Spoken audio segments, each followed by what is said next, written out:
Oke, puji Bapak ya, kita akan masuk di dalam ruang tanya jawab. Kita akan berdoa ya terlebih dahulu. Terima kasih Bapak ya atas anugerahmu, kami ucap syukur, kami mohon tuntunan Roh Yahweh Elohim di dalam ruang tanya jawab ini, sehingga daftar Elohim boleh terbuka dalam kehidupan kami, dan kami dapat menyerap, dapat berakar, bertumbuh, dan berbuah untuk kemuliaan apa Yahweh. Proteksi kami dengan kuasa darah Yeshua Mashiach dan juga pasukan malaikat yang setia pada Bapak Yahweh. Dalam nama Yeshua HaMashiach. Amen. Iya, haleluya. Silakan kalau mau ada yang mau bertanya, silakan. Amin.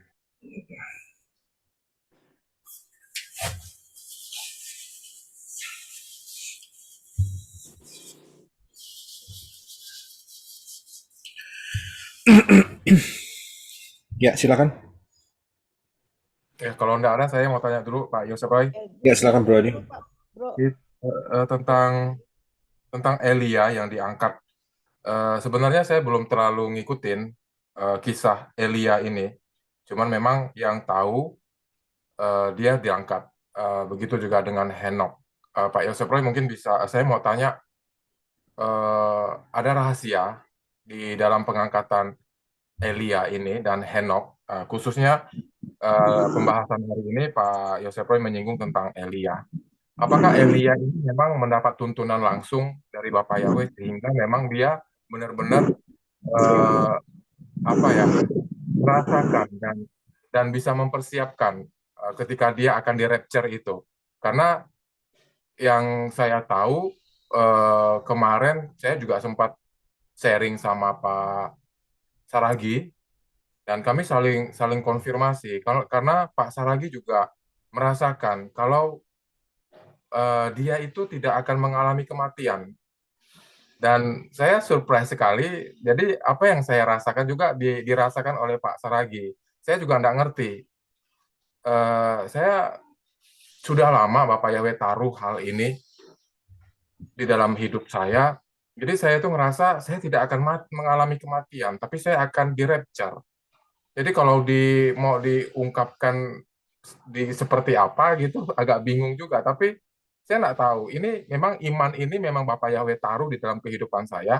Dan ketika kita sharing kemarin dengan Pak Saragi juga ingin mempertanyakan hal ini, bahwa apakah Elia itu juga benar-benar ngerasakan kalau dia itu akan di rapture oleh Bapak Yahweh dan mempersiapkan. Sama juga seperti saat ini, kita akan mempersiapkan rapture karena memang Bapak Yahweh menaruh hal itu di dalam setiap hati kita sehingga kita beriman dan memang kita pegang itu. Jadi kita juga mempersiapkan diri sama seperti Elia. Seperti itu pertanyaan saya, Pak Yosef Roy. Terima kasih. Iya, terima kasih Bro Adi ya. Sebetulnya feeling ini itu uh, gelombang kalau saya bilang ya, gelombang feeling yang merasa bahwa um, dalam masa-masa kita yang sekarang ini kita tidak mati, akan tetapi kita akan diubah di dalam sekejap mata, yaitu di dalam rapture. Itu banyak yang merasa seperti ini, dan terutama Ibu Arasa Fangfang sudah merasa ini beberapa tahun sebelum semua ini dinyatakan. Ya, kalau nggak salah masih kecilnya dia sudah merasa gitu. Ya, dia nggak tahu tentang kebenaran rapture, tentang Shemitah, mana tahu, itu kan baru-baru saja. Tapi sejak masa kecilnya itu dia sudah punya feeling yang saya bilang cukup tajam ya, untuk merasakan bahwa dia tidak akan mati. Begitu. Ya, dan semakin mendekati ke masa rapture, maka feeling ini akan terasa di sebagian banyak orang, begitu. Ya, bahwa dia tidak akan mati, dia akan rapture. Ya, dan itu luar biasa, itu merupakan bikin buat kita itu suatu konfirmasi, peneguhan-peneguhan. Bukan dari cuman satu kelompok sekecil orang saja atau di satu daerah saja, tidak, tapi ternyata Bapak Yahweh itu juga memberikan feeling atau gelombang ini itu kepada banyak yang sudah memang dipilih untuk menjadi 5 anak darah yang bijaksana. Saya bisa lihat ya di sini ya. Jadi ini saya yakin ini satu gelombang yang normal yang dari Bapak Yahweh untuk mempersiapkan, untuk mengarahkan supaya kita betul-betul serius. Bagi yang saudara yang kelihatannya tidak mendapat feeling, bukan berarti saudara tidak dipilih, tidak. Akan tetapi saudara mendapat berkat dari teman-teman yang memang dikhususkan oleh Bapak Yahweh untuk menyampaikan feeling mereka ini mengenai bahwa kita ini masuk di dalam masa rapture. Ya, nah disitulah patokan kita harus kembali kepada dasar fondasi pola akar Ibrani yang benar, gitu. Ya, karena ini harus ada dasarnya. Ya, boleh feeling-feeling aja, cuman juga harus ada fondasinya. Ternyata fondasinya benar. Ya, karena dari dulu juga ada orang punya feeling ini kedatangan si Tuhannya Yunani itu ya, tapi toh ternyata tidak datang karena mereka polanya salah, gitu. Ya, jadi dalam hal ini memang untuk Elia sudah dikasih tahu sama Bapak Yahweh. Ya, sudah dikasih tahu. Dari peristiwa dua raja-raja pasal 2, saudara bisa baca sendiri. Di situ Elia sudah dikasih tahu. Bahkan sebelumnya Elia juga sudah dipersiapkan, yaitu dia disuruh apa itu sebelumnya? Uh, dia disuruh ke gunung, um, gunung apa itu ya? Gunung Horeb kalau nggak salah ya. Dan dia sebelumnya dibanguni sama malaikat. Ya, ke Gunung Horeb. Ya, itu ada di dalam satu raja-raja pasal yang ke-19. Ya, dikasih roti dan juga dikasih air.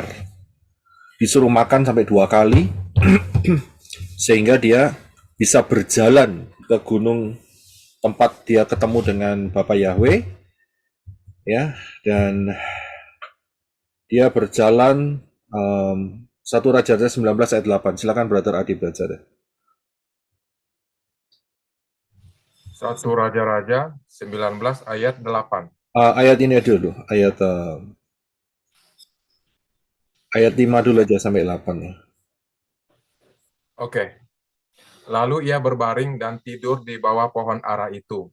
Tetapi tiba-tiba seorang malaikat menyentuhnya serta berkata kepadanya, "Bangunlah, makanlah."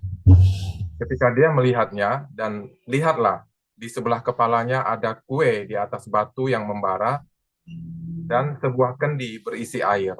Lalu ia makan dan minum, kemudian kembali berbaring. Dan malaikat Yahweh kembali untuk kedua kalinya dan menyentuhnya, serta berkata, "Bangunlah, makanlah, karena perjalananmu nanti sangat jauh bagimu." Ayat 8. Maka dia bangun, lalu makan dan minum, dan berjalan dengan kekuatan makanan itu selama 40 hari, 40 malam ke gunung Elohim, yakni Horeb. Amin. Ya, jadi dia makan 2 kali dan bisa berjalan ke Gunung Horeb untuk ketemu dengan Elohim 40 hari 40 malam, jalan loh, tidak makan tidak minum. Ya, sudah bisa lihat di sini. Dan disinilah Bapak Yahweh menyatakan banyak. Saya yakin Bapak Yahweh juga membuka rahasia bahwa dia mengalami seperti zamannya Moshe. Dia pasti tahu Moshe. Ngomong dia nabi kok, zaman nabi-nabi ya pasti dia tahu Moshe, ya kan? Dan Moshe aja puasa, tidak makan, tidak minum 40 hari 40 malam, dan dia juga mengalami seperti yang dialami oleh Moshe. Ya, itu banyak kode-kode sehingga dia tahu bahwa dia juga akan dipersiapkan untuk rapture. Ya, luar biasa. Jadi bukannya nggak tahu. Nah, kita juga cara Bapak Yahweh untuk membuat kita tahu itu banyak hal. Yang pertama, kita dapat feeling yang seperti tadi diomongkan. Yang kedua, kita juga bisa mengerti pola.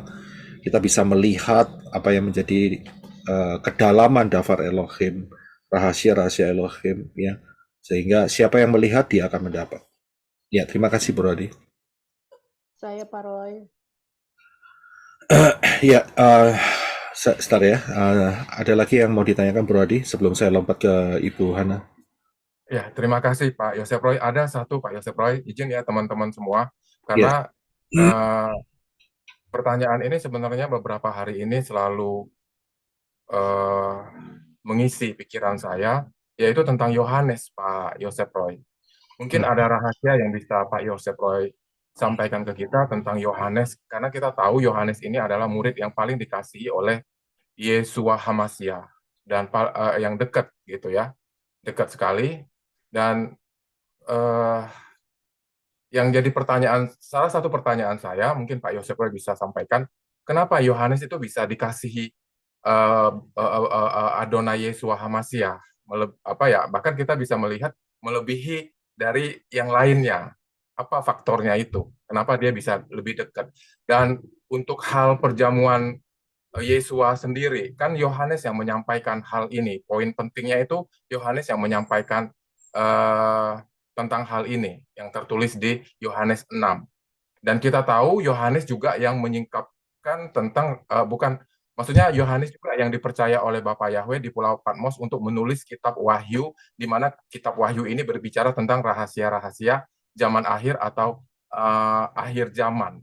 Itu Pak Yosef Roy. Karena eh, kalau kita bicara kemurnian, kalau kita bicara tinggal di dalam Bapa Yahweh di dalam kita, di dalam Yesua Hamasya itu, aku melihat sosok dari Yohanes ini menjadi penting di zaman akhir ini untuk bisa kita lihat juga rahasianya. Kenapa Yohanes yang dipilih? Kenapa Yohanes yang menyampaikan tentang rahasia akhir zaman ini? Seperti itu, Pak Yosef Roy. Terima kasih. Bapak Yahweh memberkati. Iya, oke. Saya akan lempar dulu pertanyaan ini ke teman-teman, nanti saya akan berikan jawabannya. Mengapa Yohanes bisa mendapat seperti itu, menjadi seperti itu? Ini Yohanes bukan Yohanes Pembaptis ya, tapi Yohanes yang apa itu namanya, menjadi murid daripada Yeshua. Mengapa Yohanes bisa seperti itu? Kira-kira ada yang mau kasih jawaban? Memang itu sudah dinubuatkan oleh Tuhan Yesus sendiri. Dia mengatakan bahwa murid ini kan murid yang dikasihi oleh Tuhan Yesus.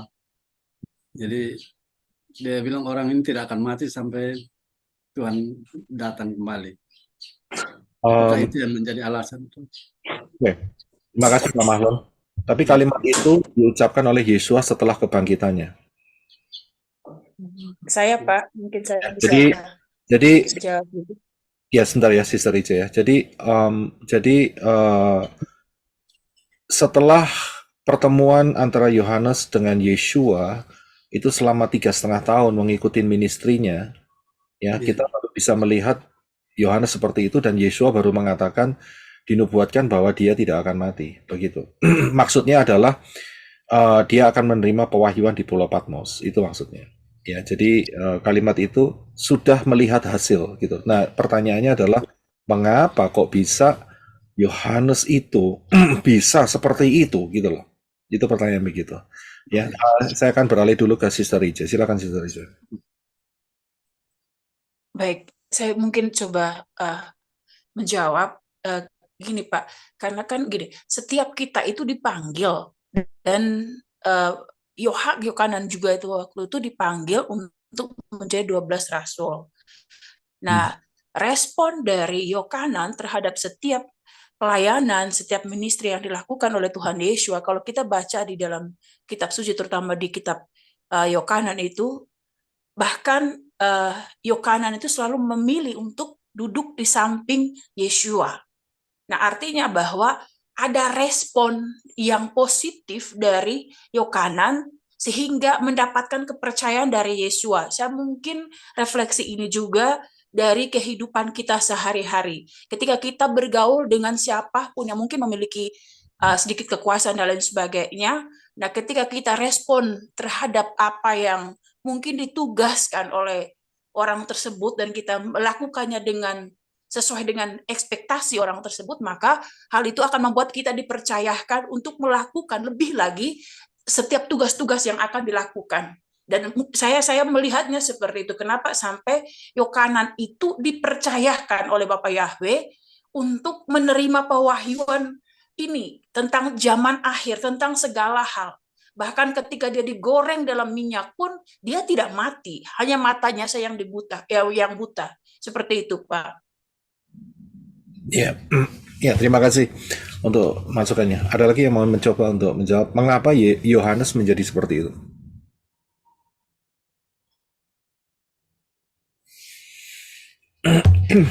Dia bisa menerima pewahyuan. Iya, silakan Pak Herwin. Ya, kesan saya sebenarnya yang disampaikan oleh Bu Rija tadi bahwa memang eh, Yohanes ini punya passion yang tinggi ya kepada Yeshua Masiah, sehingga dia seperti eh, apa ya, kalau kita dalam hubungan itu klik gitu ya, punya klik, dan dia selalu berusaha mendekat. Namun satu hal yang saya koreksi kalau saya salah, pernyataan bahwa dia adalah orang atau murid yang paling dikasihi itu lebih di antara murid-murid ya. Tetapi Yesua Hasia sendiri belum pernah ya. Saya belum baca bahwa dialah murid yang kukasihi. Itu yang paling kukasihi sepertinya belum ya. Saya belum pernah membaca itu. Tetapi memang Yesua tidak menolak ya, tidak menolak kesan di yang dirasakan oleh murid-murid ketika membicarakan tentang Yohanes ini. Makanya eh, Adonai Yeshua Hamashiach berkata bahwa kalau aku mau dia tidak mati, itu bukan urusanmu. Gitu.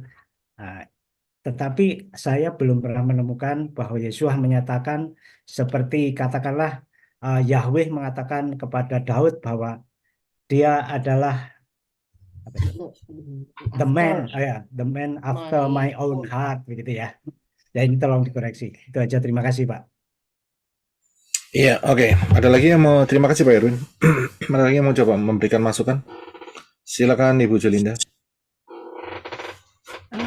Mungkin saya rasa karena Yohanes ini Pak, dia dari hatinya, keberadaannya, dia selalu ingin di dekat Yesua.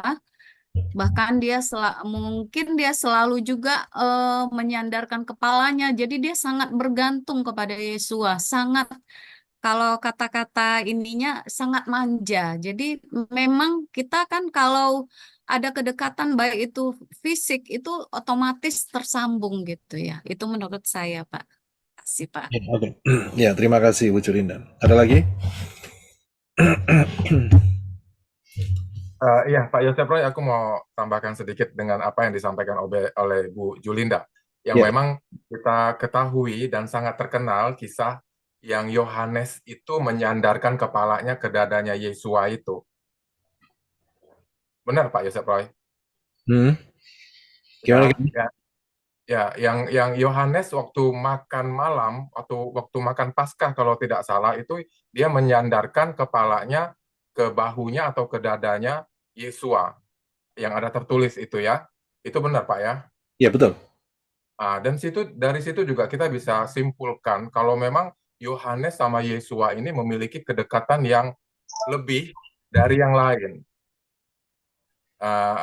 Di situ kita bisa lihat juga gitu kan, dia menyandarkan badannya ke badan Yesua Hamasya, itu juga bisa kita lihat kalau memang seperti yang disampaikan oleh Ibu Julinda, itu bentuk kedekatan Yohanes, kalau Yohanes itu mau senantiasa posisinya itu dekat dengan Adonai Yesua Hamasya, seperti itu.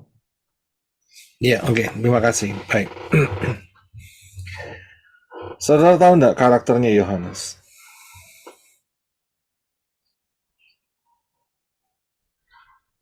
Lemah lembut, Pak. Lemah lembut. Itu karena Manja, Pak. Manja. itu karena sudah diproses. Kalau saya bilang manja sih tidak.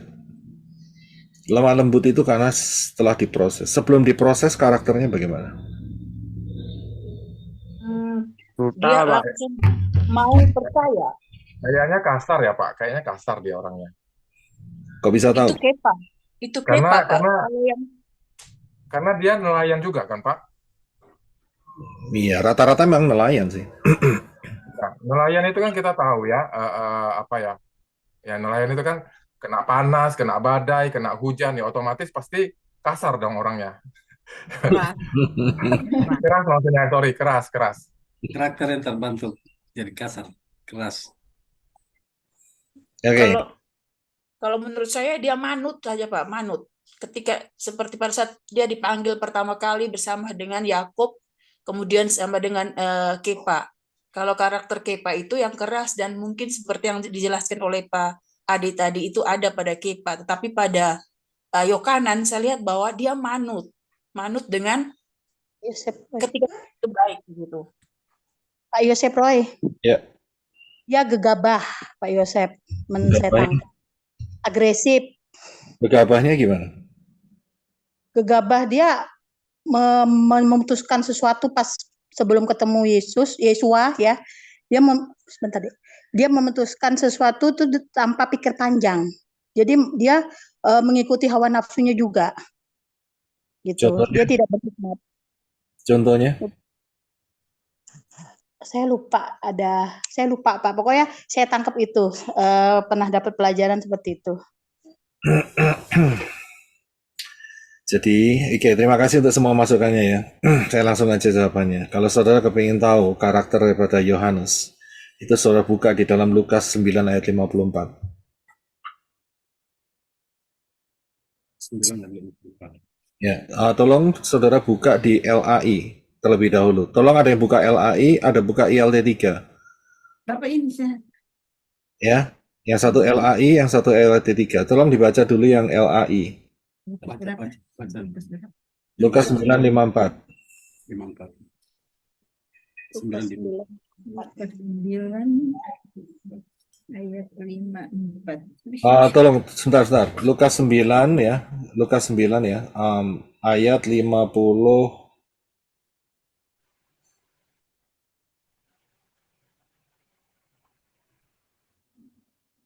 Oke, 53 54 dulu aja. Oke, saya akan bacakan yang versi LAI-nya, mungkin teman-teman yang versi ILT-nya ya. Ya. Lukas 9 ayat 53 54 ya Pak Roy. Ya. Tetapi orang-orang Samaria itu tidak mau menerima dia karena perjalanannya menuju Yerusalem. 54.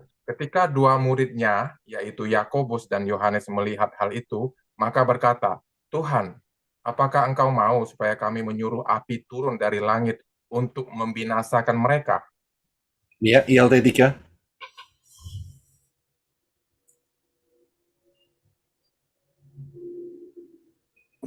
Baik, saya bacakan. Silakan. Namun mereka tidak menerima dia karena pandangan wajahnya mengarah ke Yerusalem.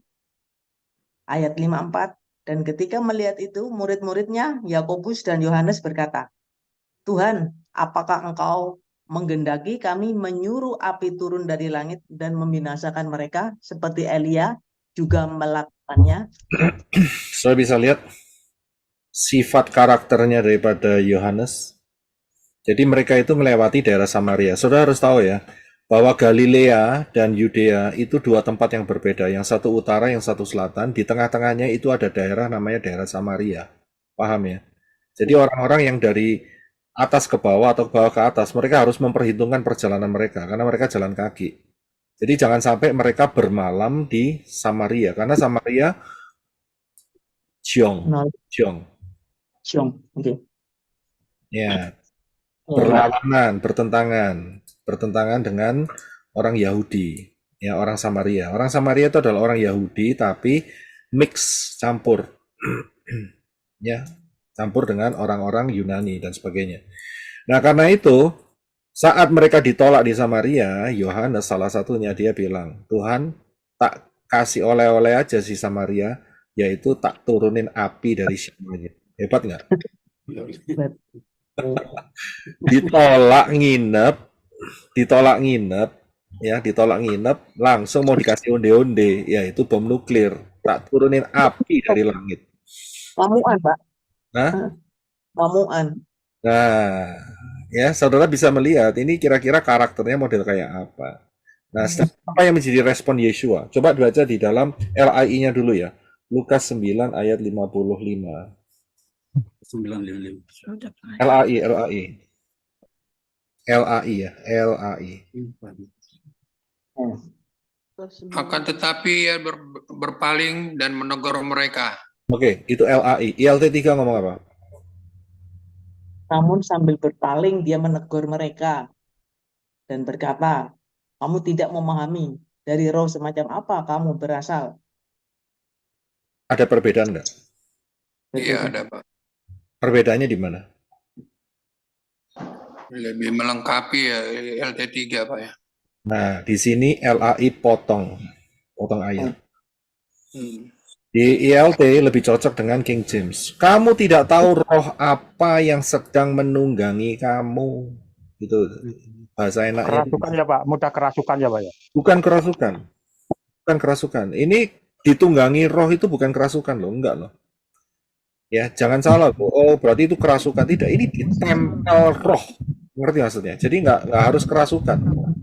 Tapi dia menggunakan kalimat yang tidak selaras dengan rencananya Yeshua. Ya kan? Apakah aku akan kirim api dari langit untuk membinasakan mereka supaya Tuhan, apakah engkau mau supaya kami menyuruh api? Api itu bisa disuruh, saudara. Turun dari langit untuk membinasakan mereka. Wow. Yeshua langsung negur, kamu nggak ngerti kamu ditempel setan apa? Ngerti maksudnya?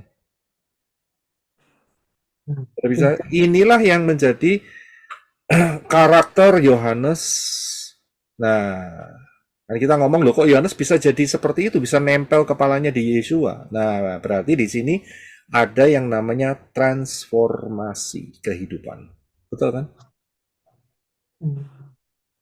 Jadi ada orang yang beranggapan, aku ya kayak gini, ya, aku juga seperti ini ya, dari dulu sekarang sampai selama-lamanya tidak pernah berubah, katanya kayak gitu. Ya kan?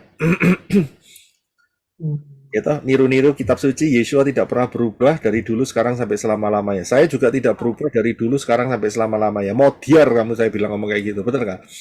Iya kan? Nggak mau berubah dari selamanya, dulu kamu pejinah, ya mati kamu dalam perjinahanmu. Iya kan? Jelas kan? Jadi dari sini membuktikan manusia di dalam Yeshua itu bisa ditransformasi.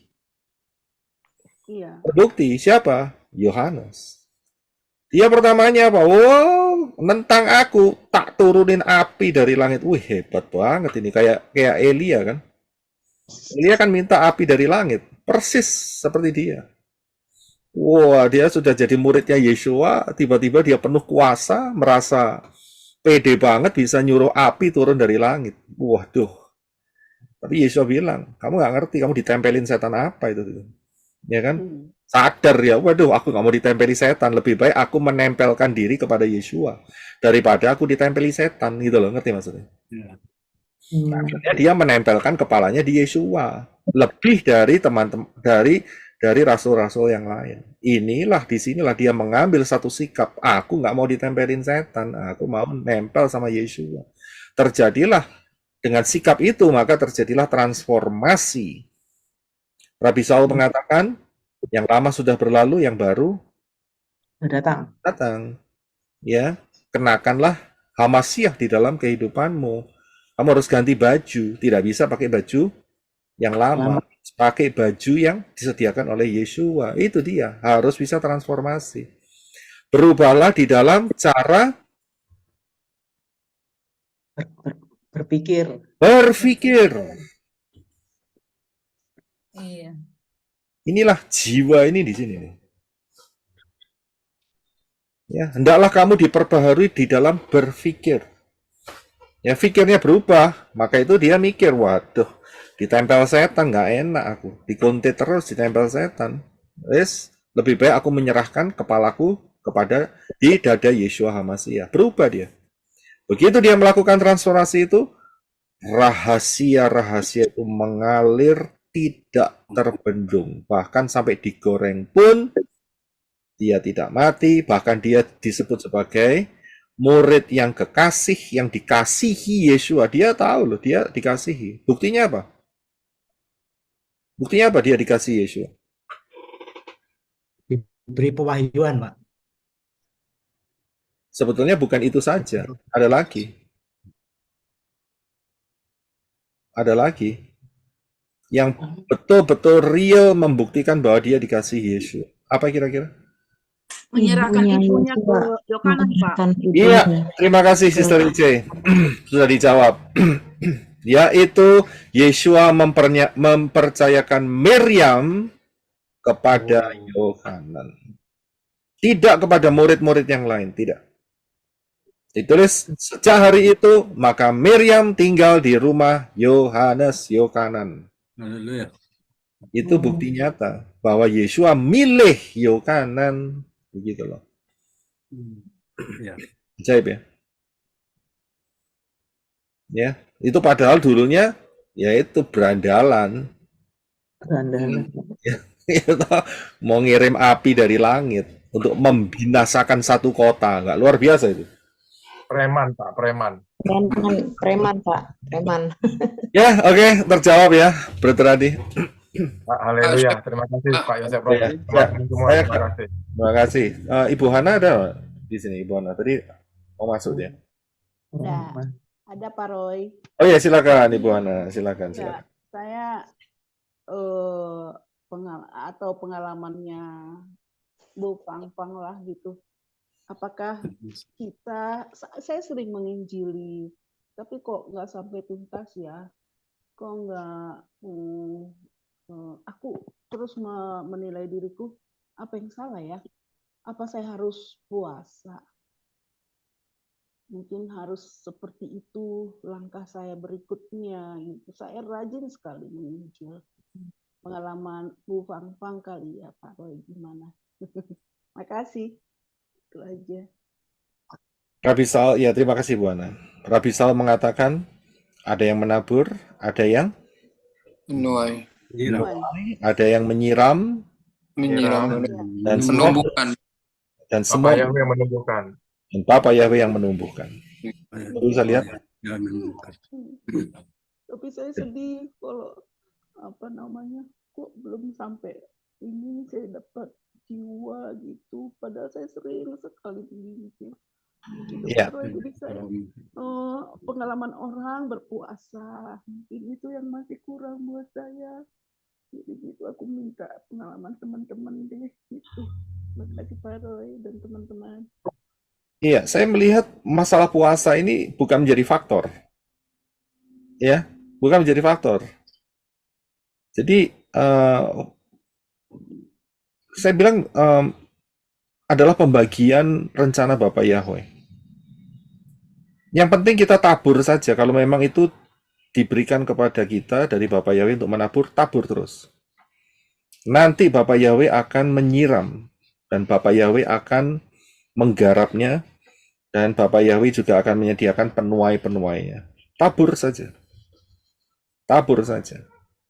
Ya inilah berulang-ulang saya sudah katakan kita ini sudah masuk di fase yang sangat kritikal. Bahkan sampai kritikalnya itu kita bisa merasakan pemisahan antara kita dengan orang-orang terdekat. Saya bisa lihat, kalau mungkin 10-20 tahun yang lalu, fase pemisahan itu rasanya kalau sampai, lah kok tiba-tiba kok sudah dipanggil Tuhan, nah gitu kan. Ya kan?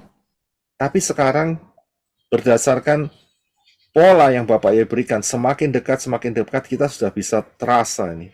Ini bakal terhilang, tertinggal, atau terapa gitu. Atau terangkat bersama-sama dengan kita.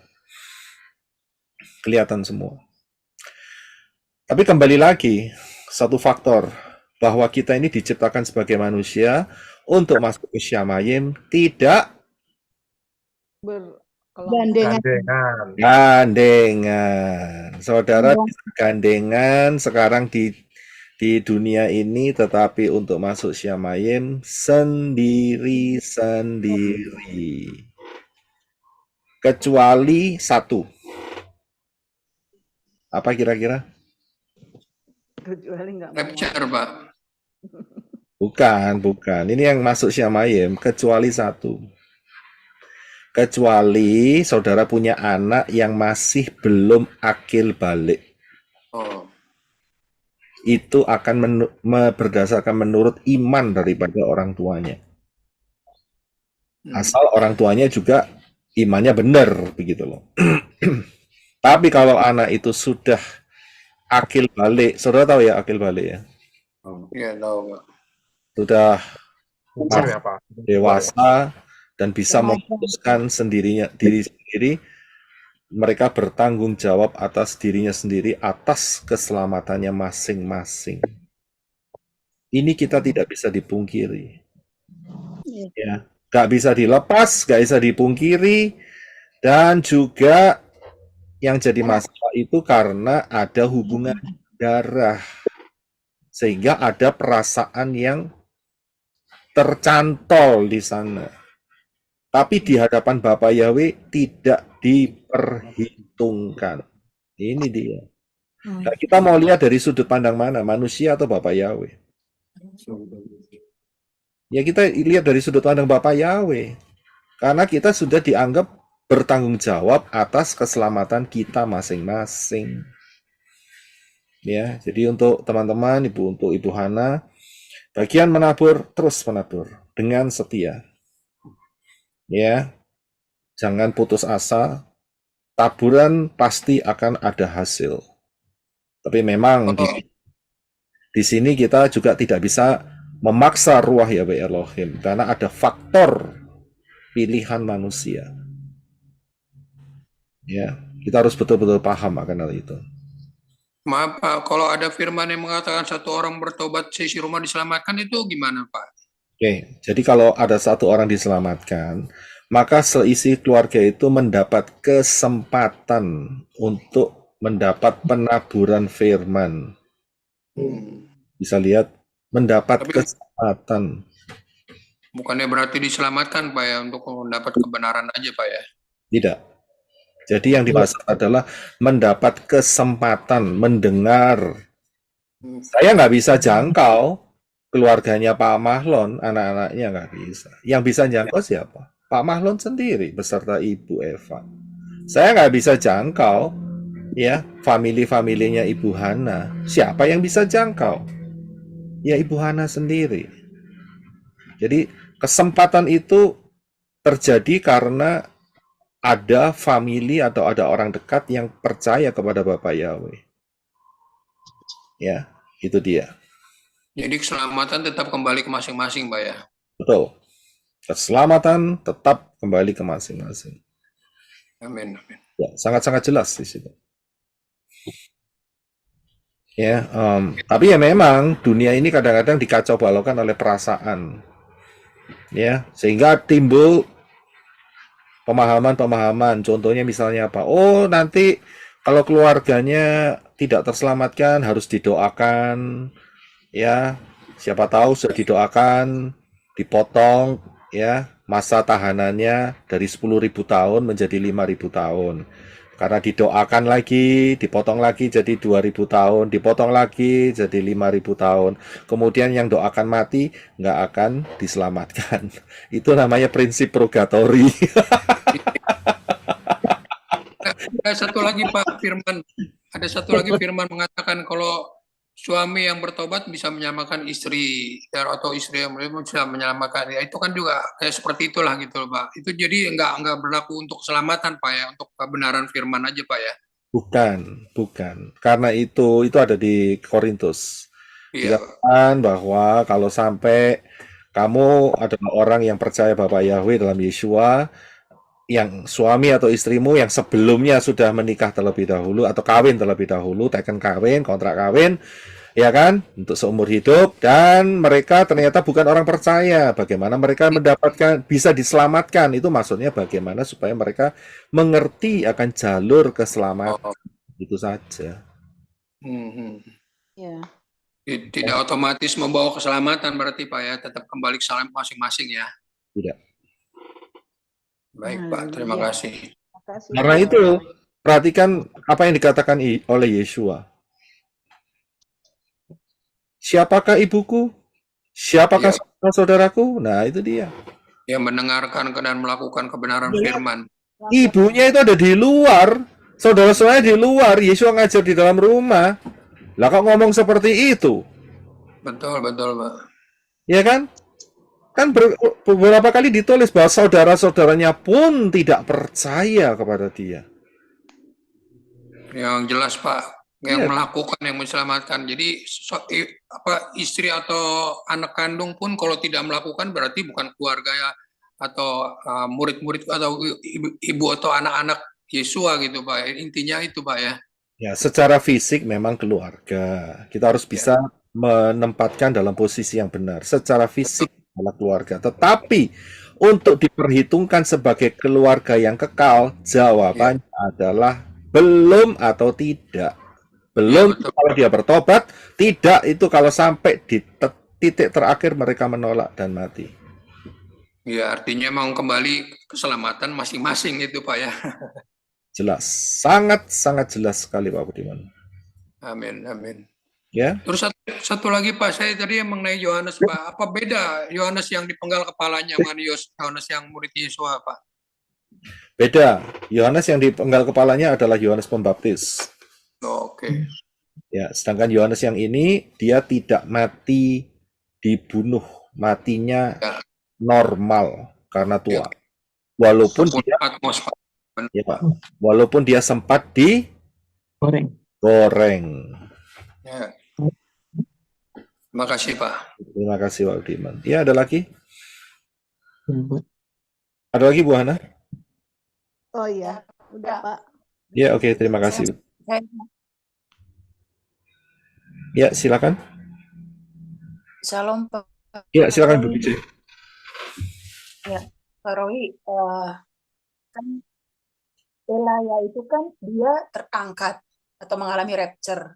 Kemudian di dalam, saya lupa di kitab mana, tetapi Yesus mengatakan bahwa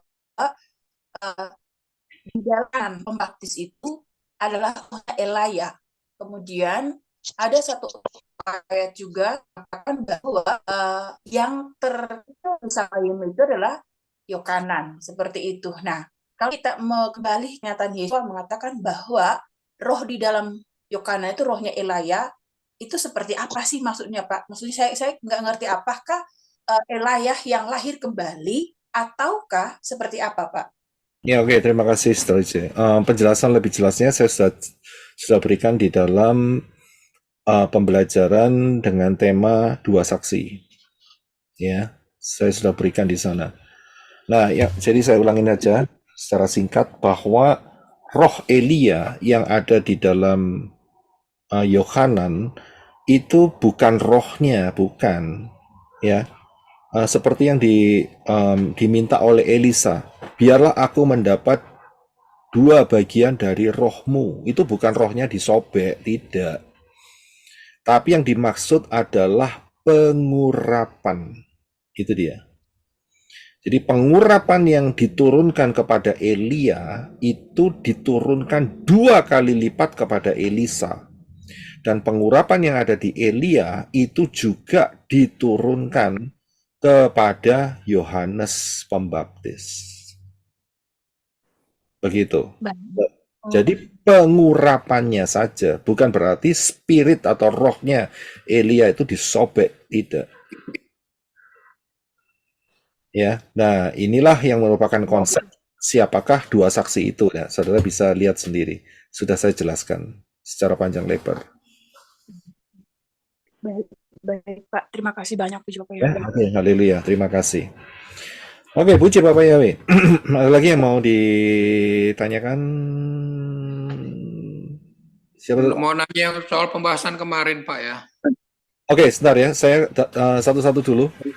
Iya, baik Pak.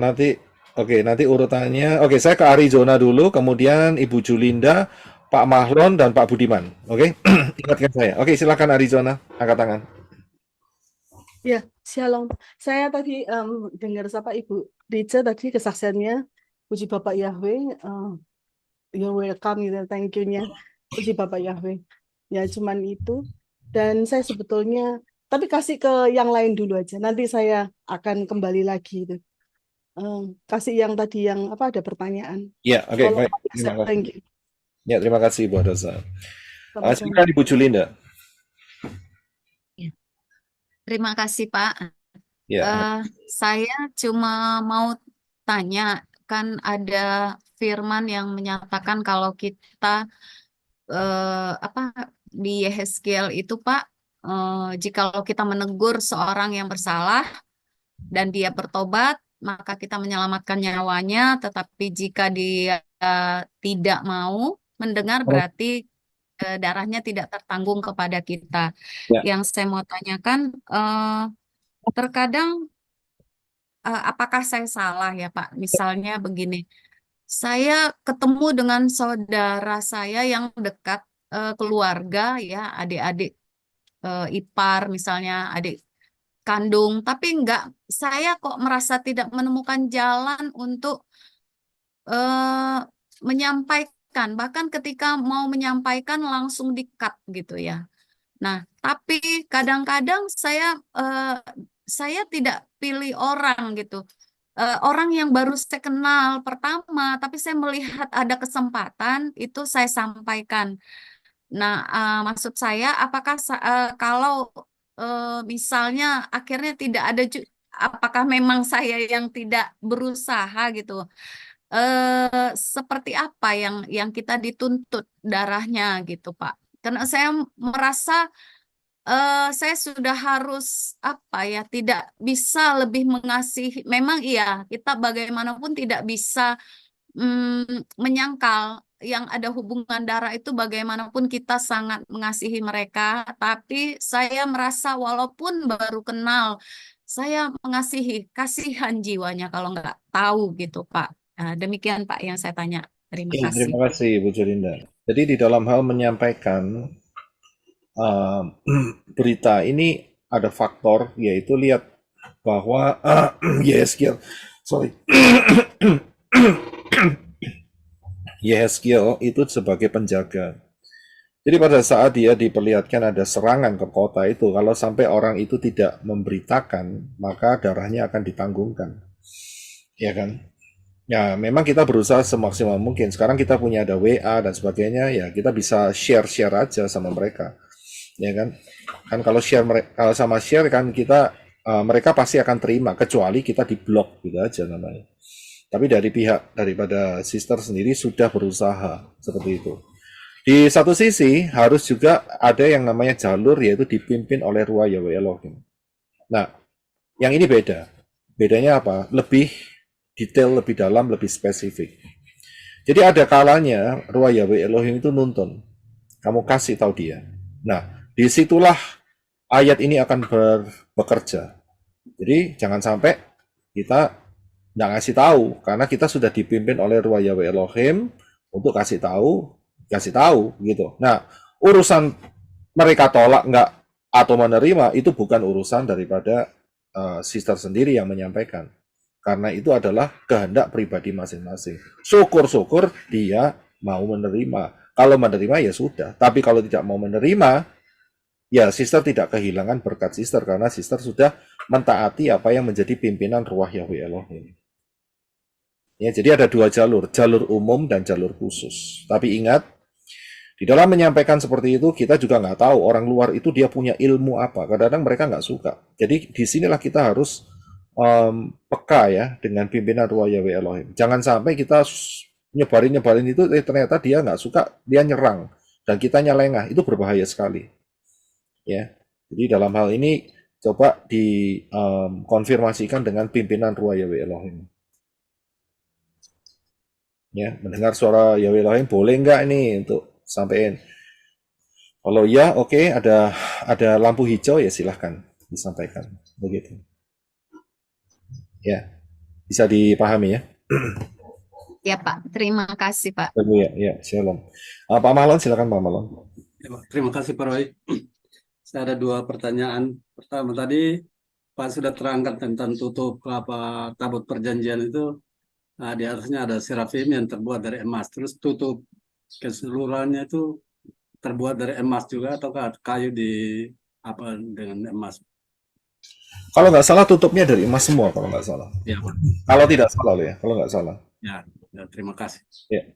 Yang kedua, ada saudara satu tanya. Dia tanya, bilang dia itu memang sekolah formalnya sampai S2. Tapi dia bilang saya bukan karena sekolah yang saya saya menjadi alasan untuk saya tidak terima tentang kata engkau kita sebut kepada Tuhan. Tapi dari kecil saya sudah tidak senang, saya tidak biasa pakai kata engkau ditujukan kepada Tuhan. Jadi dia persoalkan mengenai kata engkau, karena kalau kita lihat di Kamus Besar Bahasa Indonesia, engkau itu sebutan untuk orang yang selevel atau orang di bawah. Nah, itu alasan sehingga beliau tidak pakai itu kata engkau disebutkan kepada Bapa Yahweh atau Tuhan Yesus Hamasiah. Ya, itu yang pertanyaan. Ya, oke, terima kasih Mama Malon. Ya, ini tergantung dari dialek masing-masing ya, dari suku seluruh dunia. Tetapi yang sebetulnya dipakai dalam bahasa engkau di sini itu bukan berarti yang selevel, akan tetapi ini adalah menunjukkan kepada siapa itu kita berbicara, begitu. Ya, tapi kalau dia nggak suka ya silakan diganti dengan kata yang lebih hormat. Tapi ini masalah umum, ya, nggak harus dipaksakan untuk semua. Begitu ya.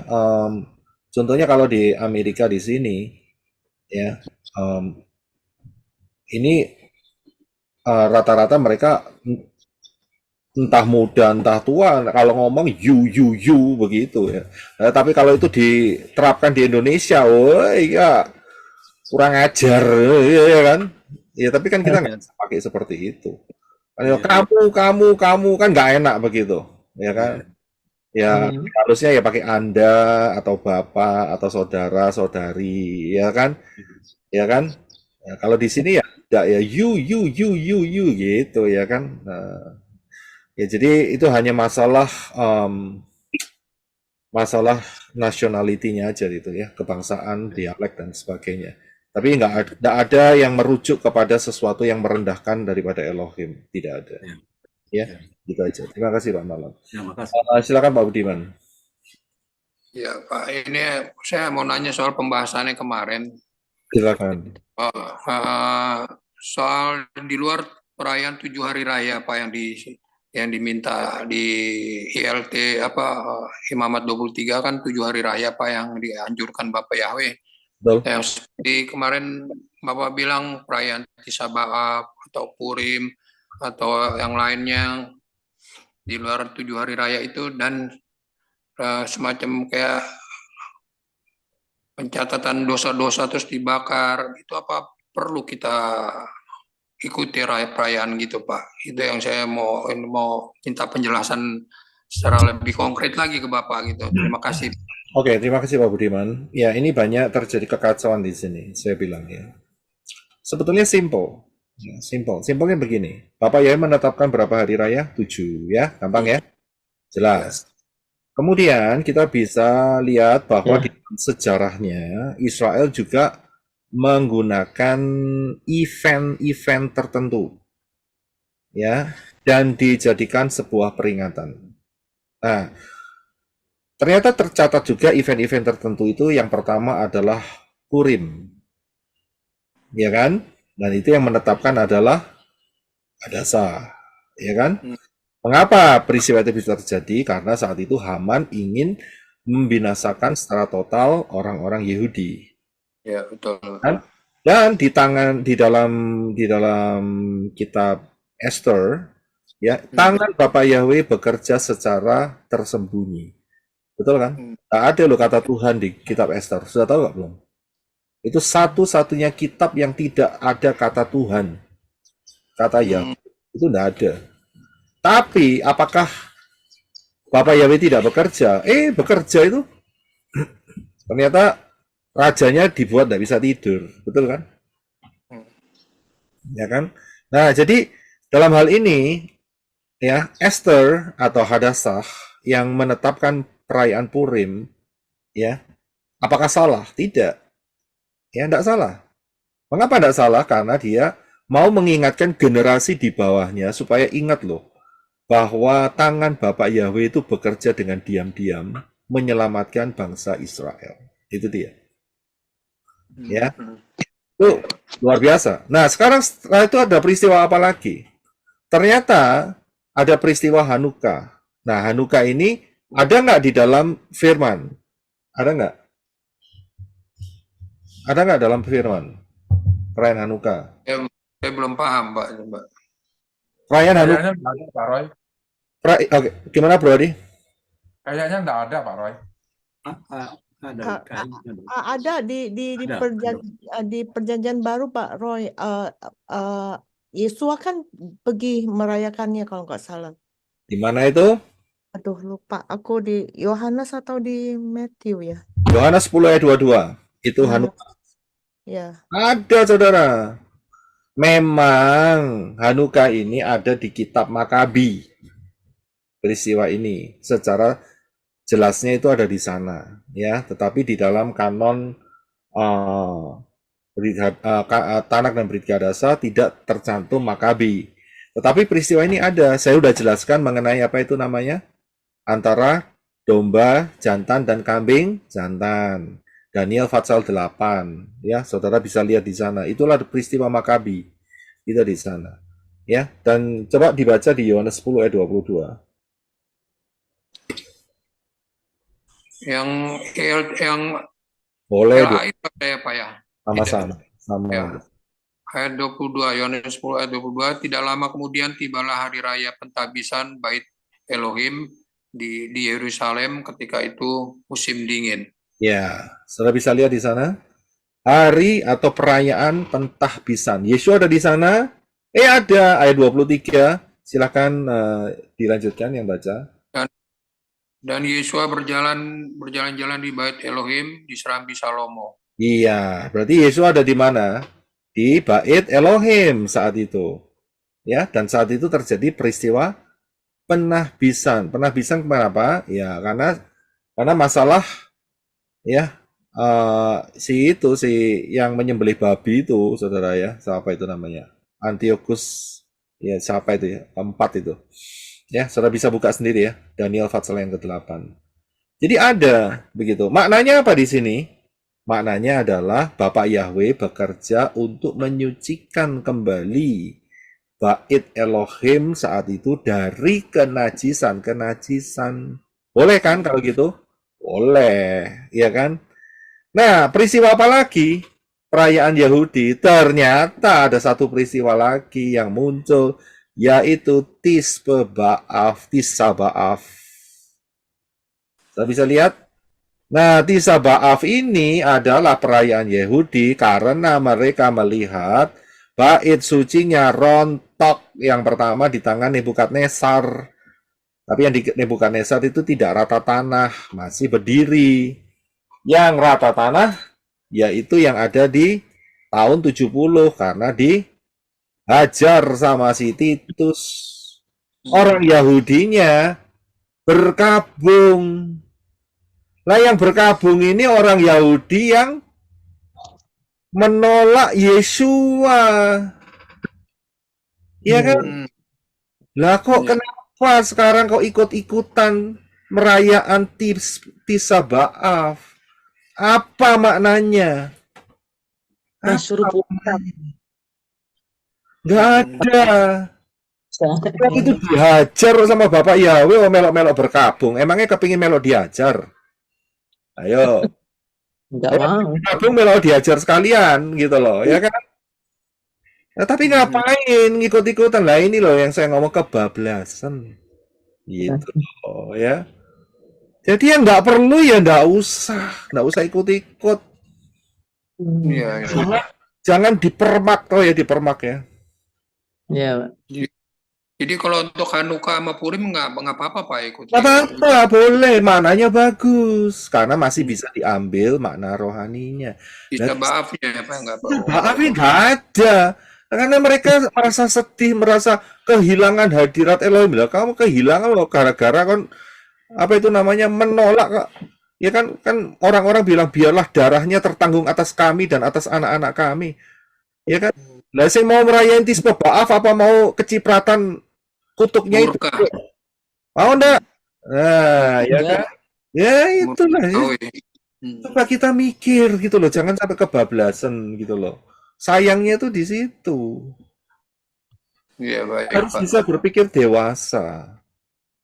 Nggak semua kita bisa lakukan seperti itu, begitu loh. Pak Roy, Ya. kebablasan ya. Itu jadi kayak berlebih-lebihan ya Pak Roy ya. Iya, berlebih-lebihan. Seharusnya nggak perlu kan? Kan sayang sekali gitu loh. Iya, iya, Pak. Jadi untuk yang Tisaba'af memang nggak boleh kita ikutin ya Pak. Nggak perlu lah, buat apa? Wong itu kan ikut-ikut sepenanggungan dengan orang Israel. Loh, sepenanggungan loh gara-gara dikutuk oleh Bapak Yahweh karena menolak darah Yesua kok kepingin sepenanggungan. Ayo sepenanggungan bahasa dasarnya apa? Tak tanggung sekalian gitu kan ya? Betul kan? Ikut menanggung, Pak. Nah, ikut menanggung, nah berarti nanggung ya kan? Biarlah Tapi darahnya, masalahnya iya kan? kayak kita merayakan, Pak, itu yang jadi saya bingung, Pak. Nah itu dia. Emangnya mau ikut nanggung apa yang dikatakan oleh orang-orang Israel saat itu, orang-orang Yahudi saat itu, biarlah darahnya tertanggung atas kami dan anak-anak kami. Mau ndak ikut nanggung? Nggak mau, Pak. Nah, itu dia. Itu namanya kebablasan. Nggak mau nanggung tapi ikut-ikut sepenanggungan. Lo kayak bingung loh ya. Inilah kerancuan saya bilang. Malah disuruh itu Pak, maaf, kasih mau kirim uang Pak ke Israel. Buat apa? Buat apa gitu loh. Ya, ini fenomena antik saya bilang, fenomena aneh gitu loh. Nggak perlu. Nggak perlu diperlu-perlukan, diada-adakan. Ini kan kacau. Ini namanya juga hybrid. Ini loh, arahnya hybrid itu di situ. Mengerikan. Tapi seolah-olah rohani.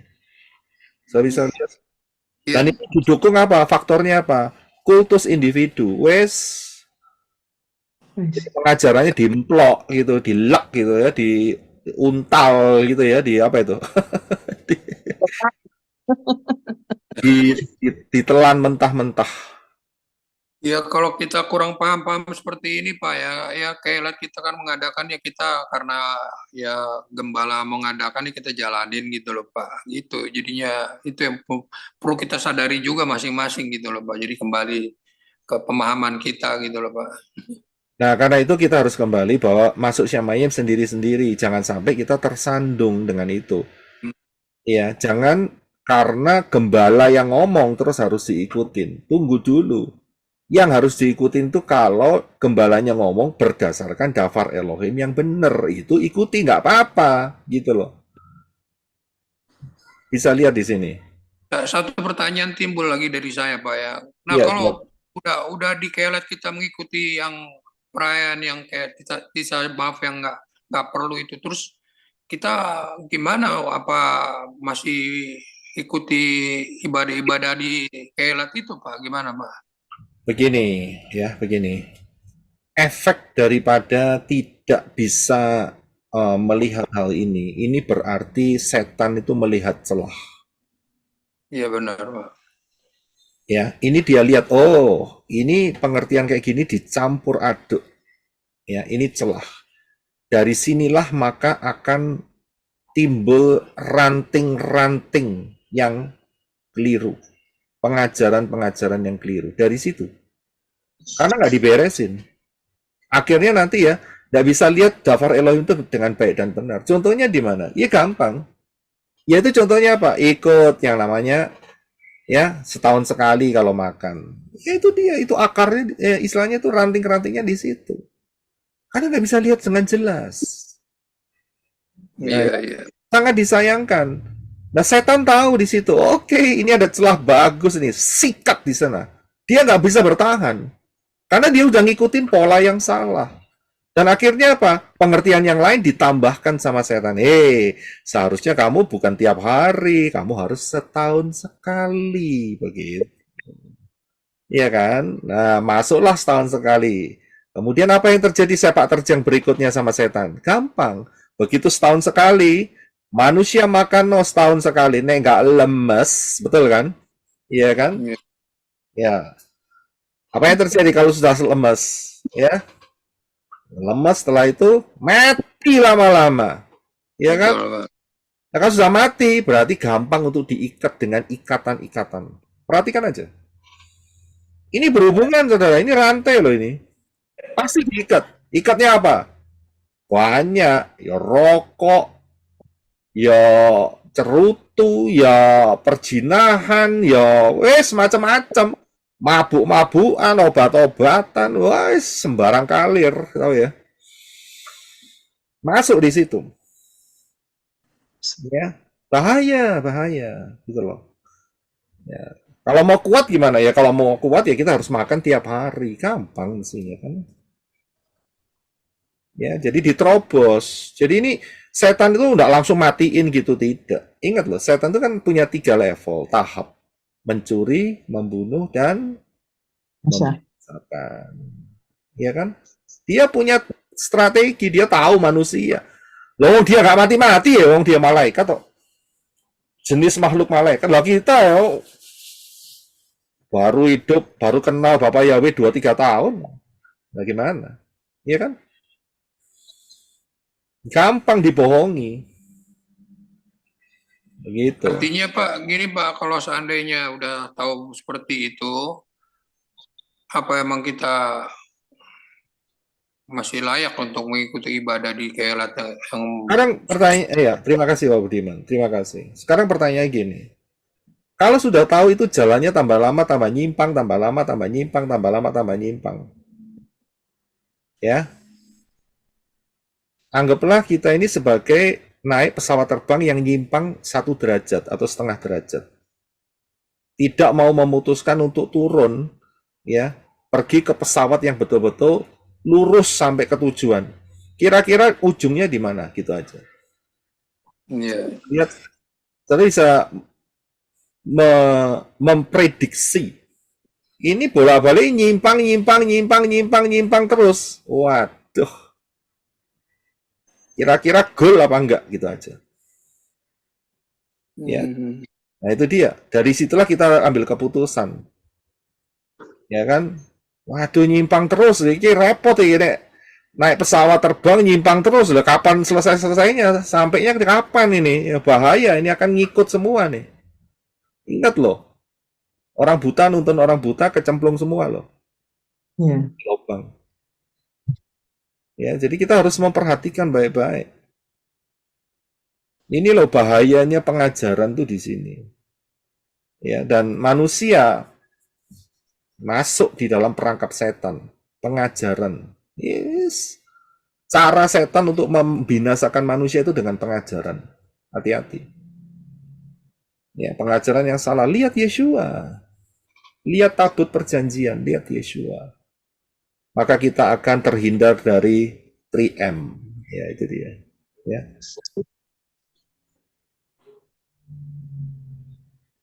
Iya, Pak. Ya, bisa dipahami ya. Iya Pak, makasih Pak. Ya, terima kasih Pak Budiman. Saya ke Livia, angkat tangan, setelah itu Pak Mahlon. Silakan Sister. Pak Roy, izin mau tanya mengenai perjamuan kudus. Iya. Berarti seharusnya kita perjamuan kudus itu setiap hari ya Pak Roy? Sehari sekali gitu betul ya Pak Roy? Ya, karena ini adalah makanan, jadi kita harus makan tiap hari. Ini merupakan makanan dan minuman, seperti yang diungkapkan Yeshua di Yohanes pasal yang ke-6. Buku adalah makanan yang sesungguhnya, dan darahku adalah minuman yang sesungguhnya.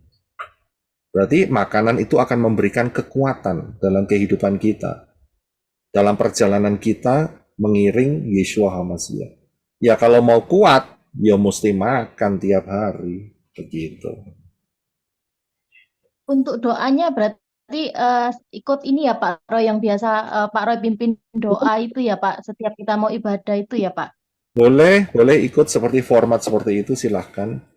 Ya, saudara bisa catat, kemudian saudara bisa berkati terlebih dahulu ya. Ingat ya, yang penting itu berkati sebelum melakukan semuanya. Jadi roti biasa ini diberkati dalam nama Yeshua HaMashiach menjadi tubuh Yeshua, itu penting. Kemudian anggur biasa ini diberkati dalam nama Yeshua HaMashiach menjadi darah Yeshua HaMashiach. Kalau tanpa pengucapan berkat, maka roti itu tetap roti, anggur itu tetap anggur, tidak akan berubah di dalam alam spiritual. Alam spiritual. Oke. Ya. Yang karena pengucapan kita ada kuasa, maka itu berubah. Ya, itu yang diajarkan oleh Yeshua loh. Di dalam perjamuan malam itu, dia mengambil roti dan sesudah itu dia mengucap syukur, ditulis di situ. Ya, baru dia pecah-pecahkan dan berkata, inilah tubuhku. Betul kan? Kan enggak ngomong dipecah-pecah dulu, habis gitu diberkatilah, enggak. Diberkati dulu. Jadi penting faktor berkat ini. Ya, baru kemudian setelah itu bisa dilanjutkan dengan doa yang selanjutnya dan dimakan dengan iman. Ya, oke. Bisa dipahami ya, Sister? Terima kasih Pak Roy. Terima kasih, haleluya. Silakan Pak Mahlon. Terima kasih Pak Roy. Ini masih berkaitan dengan hari raya juga di dalam Yohanes 7 ayat 14. Saya baca Pak ya. Namun ketika di tengah-tengah berlangsungnya perayaan itu, Yesus naik ke bait suci dan mengajar. Ya. Nah, ini hari raya apa ini atau acara apa ini Pak?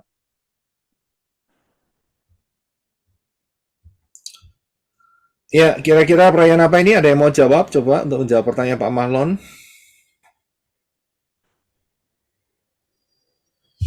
Perayaan apa? Siapa yang mau jawab?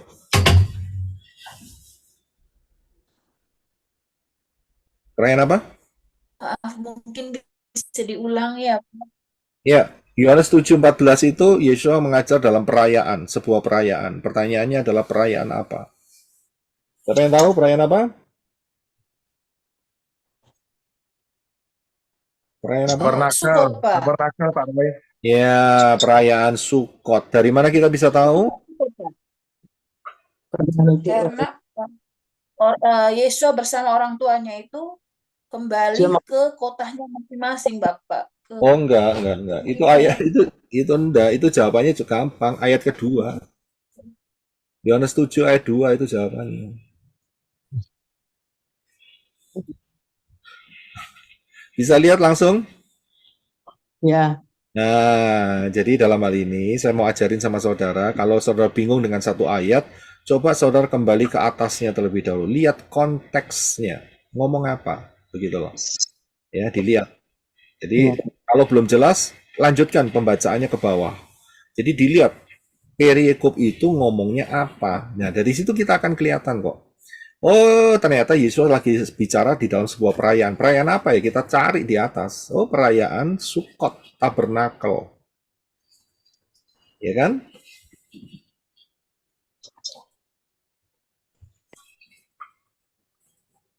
Iya, jadi haleluya. Nah, seringkali itu dipotong sama si Yunani. Ini loh ada perayaan ini, tapi nggak ngerti perayaannya apa ya, karena mereka nggak lihat konteks. Semuanya itu jelas kok, bisa. Kitab suci kita itu menarik sekali kok, jelas, ya, nggak akan keluar konteks dan luar biasa, ya. Pakai prinsip-prinsipnya. Karena ini perayaan Sukot ini sebenarnya itu ya apa tenda-tenda Sukot kan tenda ya. Iya. Asalnya sejarahnya kan dulu kan mereka keluar dari Mesir gitu ya. Iya. Perjalanan. Jadi dari Tanak juga udah ada gitu ya. Dan terus dilanjutkan di apa Bereski ya, perjanjian baru gitu ya, zamannya Yesua. Terus kita kan dikasih tahu sama Pak Roy dulu, the only feast that we will celebrate in the 1000 millennia 1000 tahun kerajaan itu hanya perayaan Sukot aja kan. Sukot. To be fulfilled. Saya kurang paham maksudnya to be fulfilled dan padahal kita udah tahu sejarahnya kan ini dari Tanak udah ada gitu. Jadi maksudnya apa to be fulfilled gitu in the Oke. Ya, terima kasih Sister Jenny. Jadi gini loh, cara pandangnya itu adalah pola, pattern. Kalau kita nggak bisa melihat dengan sudut pandang pola atau pattern, nggak akan ketemu. Ya, nggak akan ketemu. Jadi Bapak Yahweh itu menetapkan pola. Polanya yaitu 7 hari raya. Dan hari raya yang ke-7 adalah Sukot. Jadi Sukot ini auranya adalah angka 7. Ya, bisa paham ya? Paham dulu di situ, pola. Nah, dari situ maka Sukot ini bicara apa? Pertama, Elohim tinggal di tengah-tengah umatnya. Tabernakel itu Sukot. Itu pertama.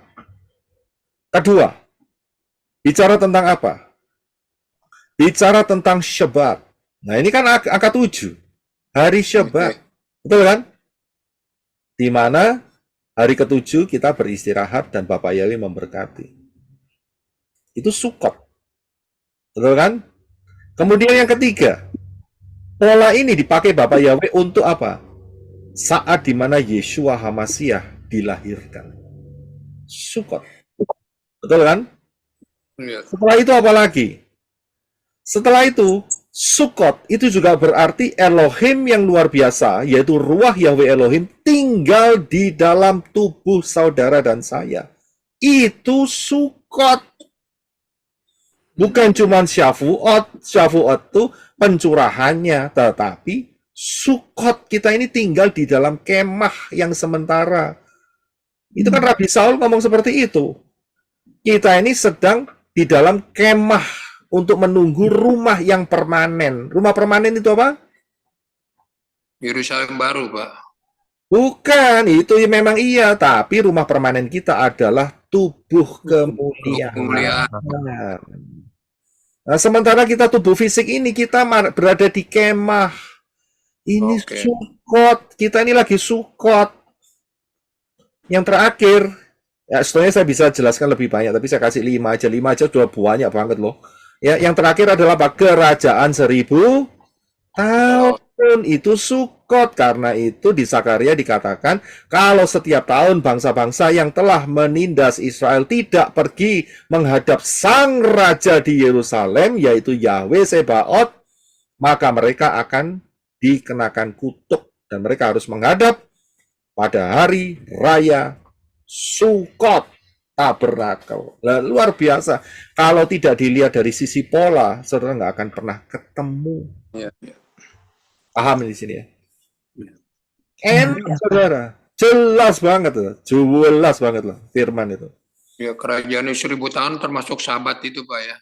Termasuk Sabat milenia, termasuk Sukot, termasuk hari yang ke-7, termasuk Shemitah ya, wis tumpak blek itu. Ya, luar biasa dahsyat, Pak. Ya, tidak banyak, sulit orang bisa melihat seperti yang kita bisa dikasih sama Bapak Yahweh. Sulit, precise kan. Ini kehebatannya Bapak Yahweh. Ya, bisa dipahami ya, Sister Jan? Ya. Jadi, ada perbedaan kalau kita baca dari Lai, dari ayat 14 sudah ada dikasih perikop, kesaksian Yesus tentang dirinya, itu di Lai. Sementara kita dari ayat 1 sudah dikasih perikop, Yesus mengajar pada perayaan tabernakel. Iya, udah dapat. Jadi saya terpengaruh dengan perikop, mulai dari perikop ini, saya tidak dapat jadi makna.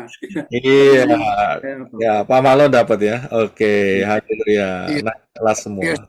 Itu juga di Yohanes 7 ayat 2 di LAI juga sebenarnya Pondok Daud sudah disebutkan, Pak, Sukot itu, Pak. Cuman dia nggak tahu mereka kok nggak ngerayakan Sukot itu, Pak. Itu yang jadi anehnya. Nah, itu namanya dibutakan. Iya, makanya kembali ke pola Ibrani itu dahsyat, Pak. Bener, Pak. Hebat kan Bapak Yahweh? Polanya itu luar biasa. Relax saja. Kita diperlengkapi dengan lengkap selengkap-lengkapnya. Di LAI burem, Pak. Benar-benar, Pak. Iya kan? Udah dibureng, dipotong-potong lagi ayatnya. Ya. Ya. Pak, Silakan, masa Sister. anti Hamasya bagaimana, Pak? Waktu masa anti Hamasya itu nggak ada perayaan Sukot ya, Pak? Waktu perayaan anti Hamasya tidak ada. Bagaimana, Pak? Nggak ada Sukot berarti, Pak ya? Nggak ada.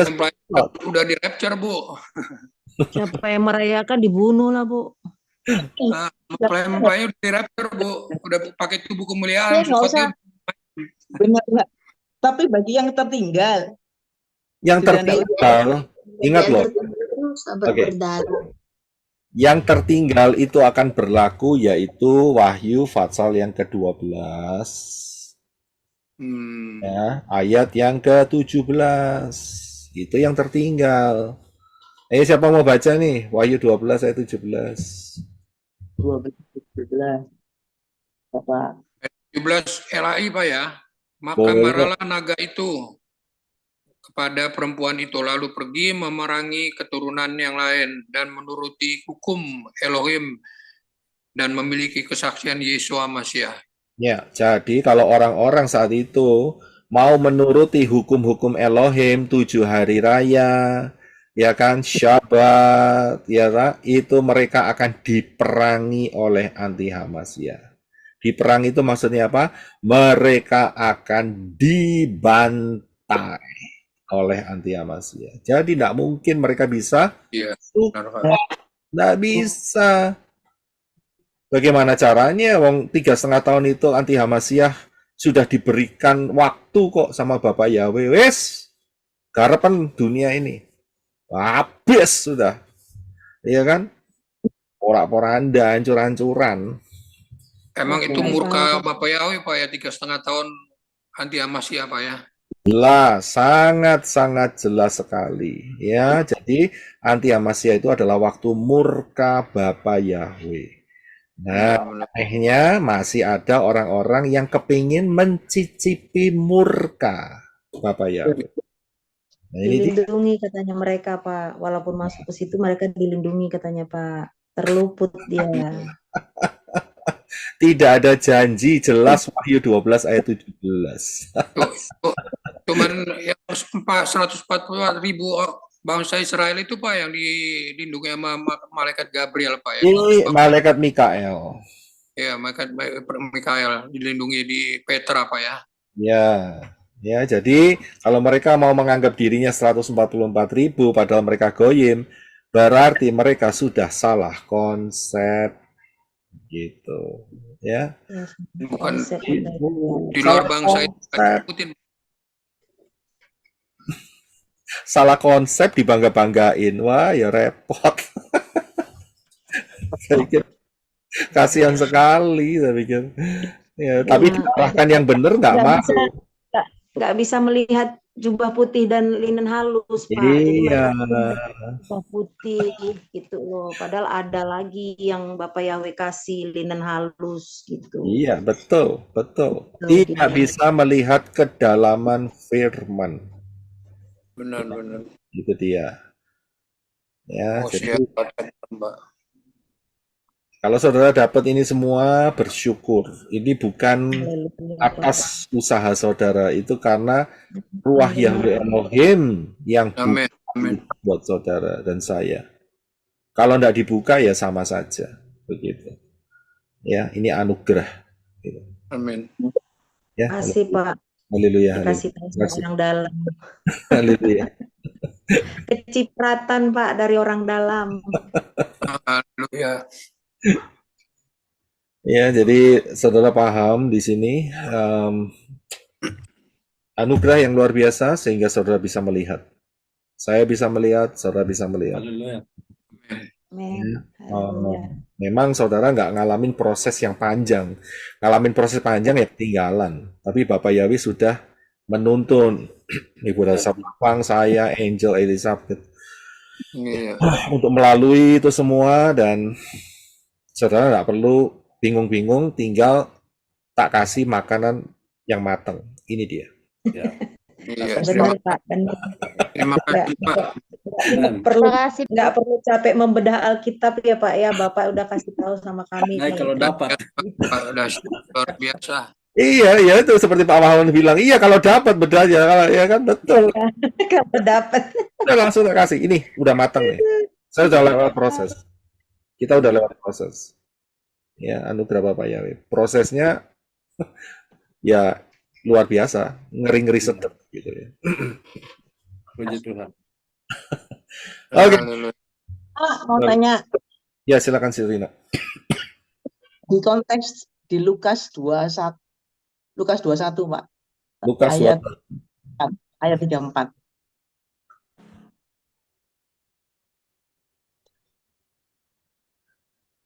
Itu kan konteks tanda kedatangan Yesus kembali, Pak. Itu kok di ayat 34 dikatakan, tetapi jagalah dirimu supaya hatimu tidak dibebani oleh kebingungan. Kebingungan apa, Pak? Ya, kalau di dalam ILT itu bahasanya bingung. Ya, kita lihat Kebingungannya itu begitu, Pak.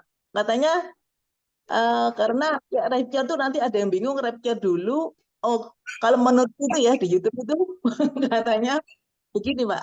Setelah anti Hamasya mulai berkuasa, sudah kemudian baru kita rapture. Jadi bukan rapture dulu, jadi jangan bingung, begitu Pak. Nah, ya lah. Oke, terima kasih Ibu Rina, Ibu Rina. Itu namanya potong ayat, ya. Kita lihat konteks satu ayat ini aja udah jelas. Di IMB lebih enak bahasanya, Indonesian Modern Bible, ya. Tetapi jagalah dirimu supaya hatimu tidak dipenuhi oleh pesta pora dan kemabukan serta kekhawatiran hidup, agar jangan hari itu datang dengan tidak terduga kepadamu seperti jerah. Itu dia. Sebab ia akan menimpa semua orang di atas muka bumi. Apa yang menimpa? Yaitu apa? Karena mereka pesta pora, kemabukan, ikatan-ikatan, ya. Yang bikin bingung itu karena mereka mabuk, karena diikat, bukan karena bingung kapan rapture-nya, pre-tribulation, post-tribulation, mid-tribulation, bukan itu. Mereka bingung karena mabuk bir bintang, begitu. Masih menikmati kedagingan dunia, Pak. Nah, dikatakan di sini Yesus bilang, jagalah dirimu supaya hatimu tidak dipenuhi. Bahasa LAI lebih jelas. Malah kebingungan. Iya, Pak. Ya. Nah, itu saudara coba kalau jangan 100% ke ILT3. Saya bilang boleh baik ILT3, tapi saudara paling tidak harus punya 4. Ya, saya anjurkan 4. Yang pertama adalah ILT3, yang kedua adalah IMB, yang ketiga ada LAI, ya. Tapi ingat LAI kalau nama Arab dibuang, nama Yunani dibuang, begitu aja, ya. Kemudian yang keempat kalau saudara bisa bahasa Inggris silahkan. Ambil yang baik yaitu New King James Version, lebih gampang. Untuk compare, Pak ya. Iya, harus compare karena kita bahasa itu berkembang. Kalau syukur-syukur saudara bisa bahasa Ibrani ya welcome silakan, tapi jangan kebablas gitu aja. Iya ya Pak. Ayat inilah Pak yang dipakai itu apa yang di YouTube itu sehingga pengikut-pengikutnya takut untuk melihat YouTube lain yang ikut aja gitu.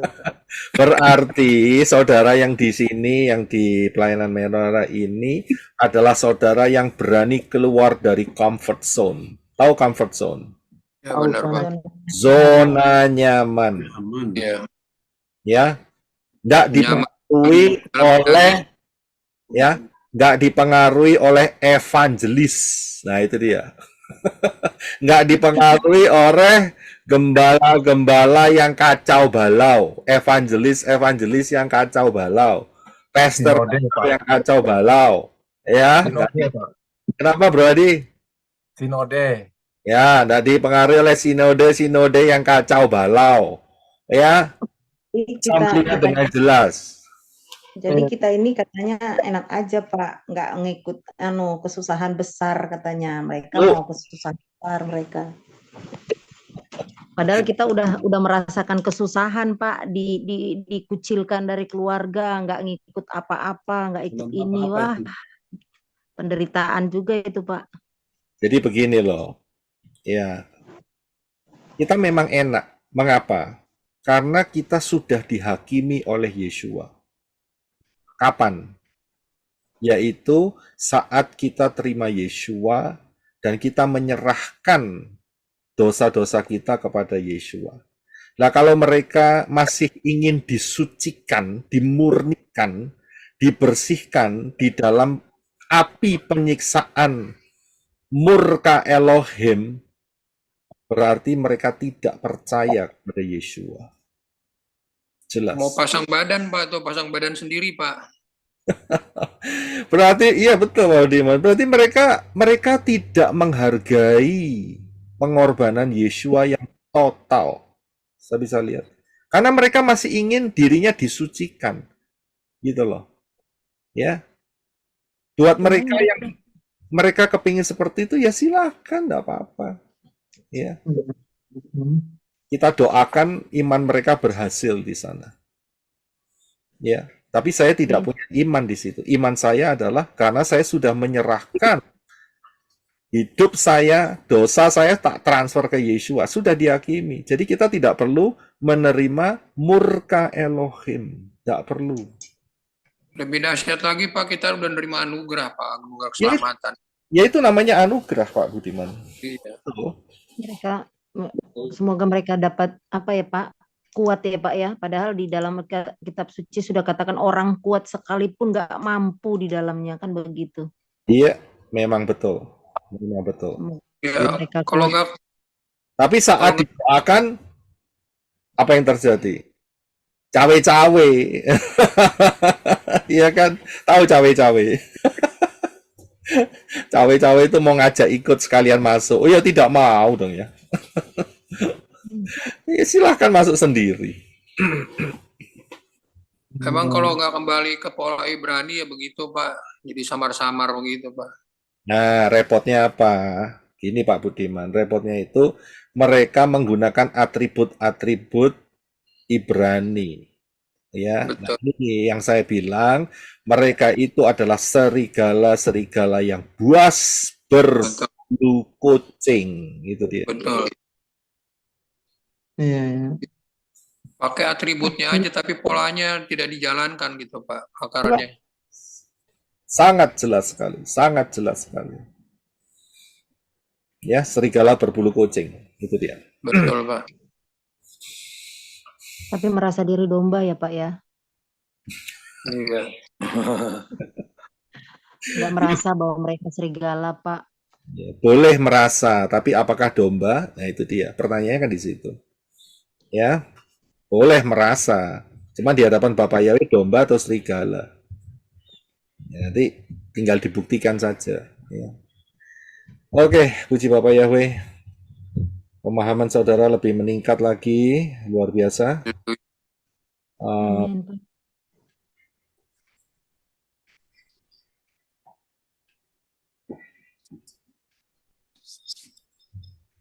Ini ada yang tanya ini, perjamuan kudus setiap hari, roti anggurnya beli di mana? Ya beli di toko, ya kan? Ya beli di Online Pak ada Pak. Shopee. Ya itu dia sudah dijawab tuh. Dibeli di toko. Toko online atau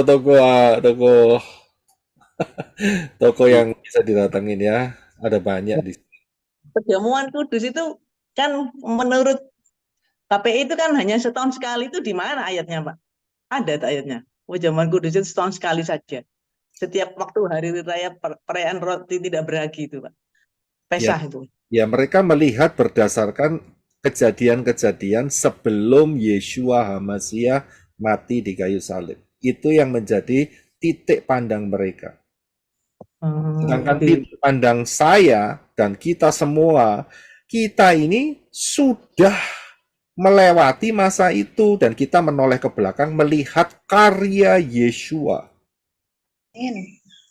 Ya, karya Yeshua. Ya, sudut pandangnya beda. Ya sudut pandang beda ya pasti keliru, ya kan? Ya jelas. Ya pasti mereka ya mau enggak mau ya setahun sekali. Ya kalau sudut pandang kita ada Yeshua adalah penyelesai itu semua. Ini kita ada di dalam Yeshua. Nah, kita boleh melakukannya sesering mungkin. Karena itu makanan dan itu minuman yang sesungguhnya. Ya kan? Bukan berarti kita makan dan minum sesungguhnya itu kita meremehkan loh. Enggak loh. Kita enggak meremehkan loh. Kita menghargai. Pak Roy, penyebutannya biar kita berbeda, bahwa kita setelah Yesua gitu kan.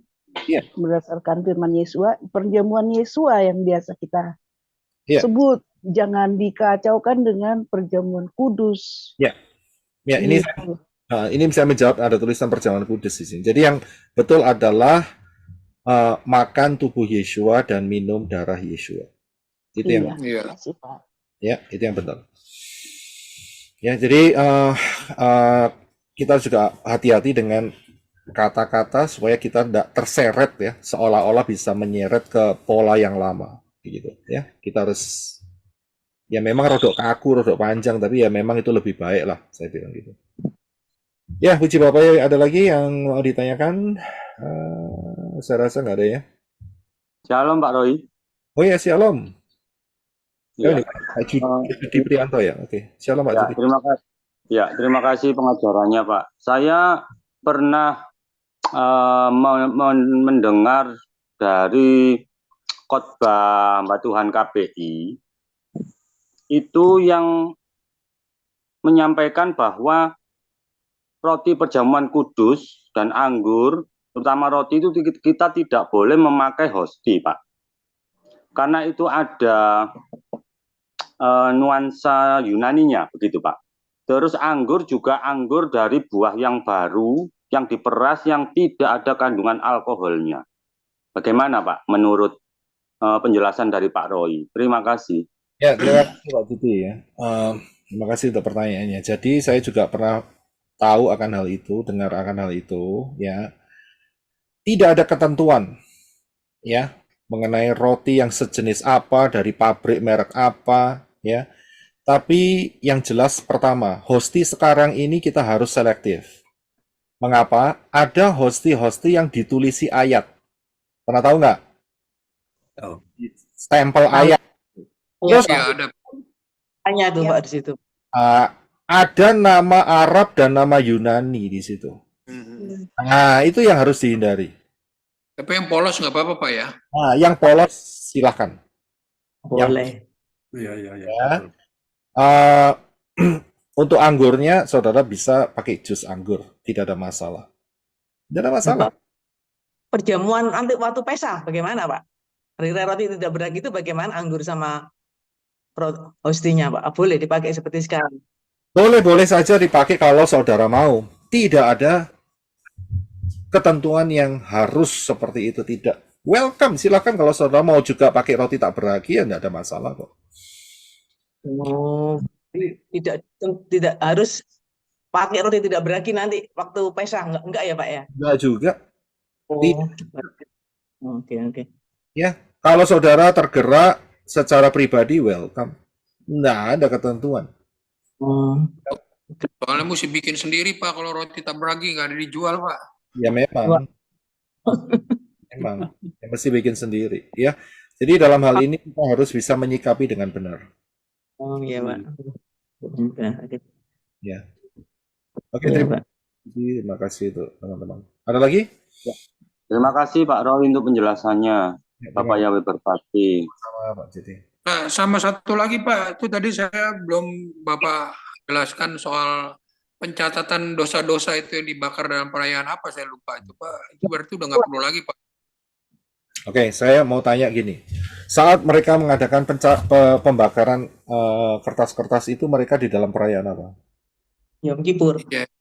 Yom Kippur ya? Iya Pak. Ya, Yom Kippur. Yom Kippur ya. Jadi saya lupa Pak itu Pak. Oke. Tapi saya pernah ngikutin ritual itu Pak. Ya, sekarang saya mau tanya. Bagian saudara sebagai orang Goyim, itu seharusnya perayaan apa? Penghapuskan dosa kali kayaknya bukan. Saya kasih dua pilihan. Pesah atau Yom Kippur? Pesah, Pak. Pesah. Kenapa saudara pilih Pesah? Karena itu Pak, ini Pak, pengorbanan darah Tuhan Yesus mati di kayu salib Pak. Gitu. Semua orang. Belum lengkap. Teruskan Pak Budiman. Ya, kalau tubuh dan darah Yesus yang bisa mati telah menang di kayu salib, mati di kayu salib, itu kita sudah disucikan, dikuduskan. Gitu. Setengah jalan. Belum lengkap. Matinya tumpah di atas tabut perjanjian, Pak. Ya, terima kasih Bu Welda. Jadi klop. Jadi kita dengan tepat. Kenapa kita?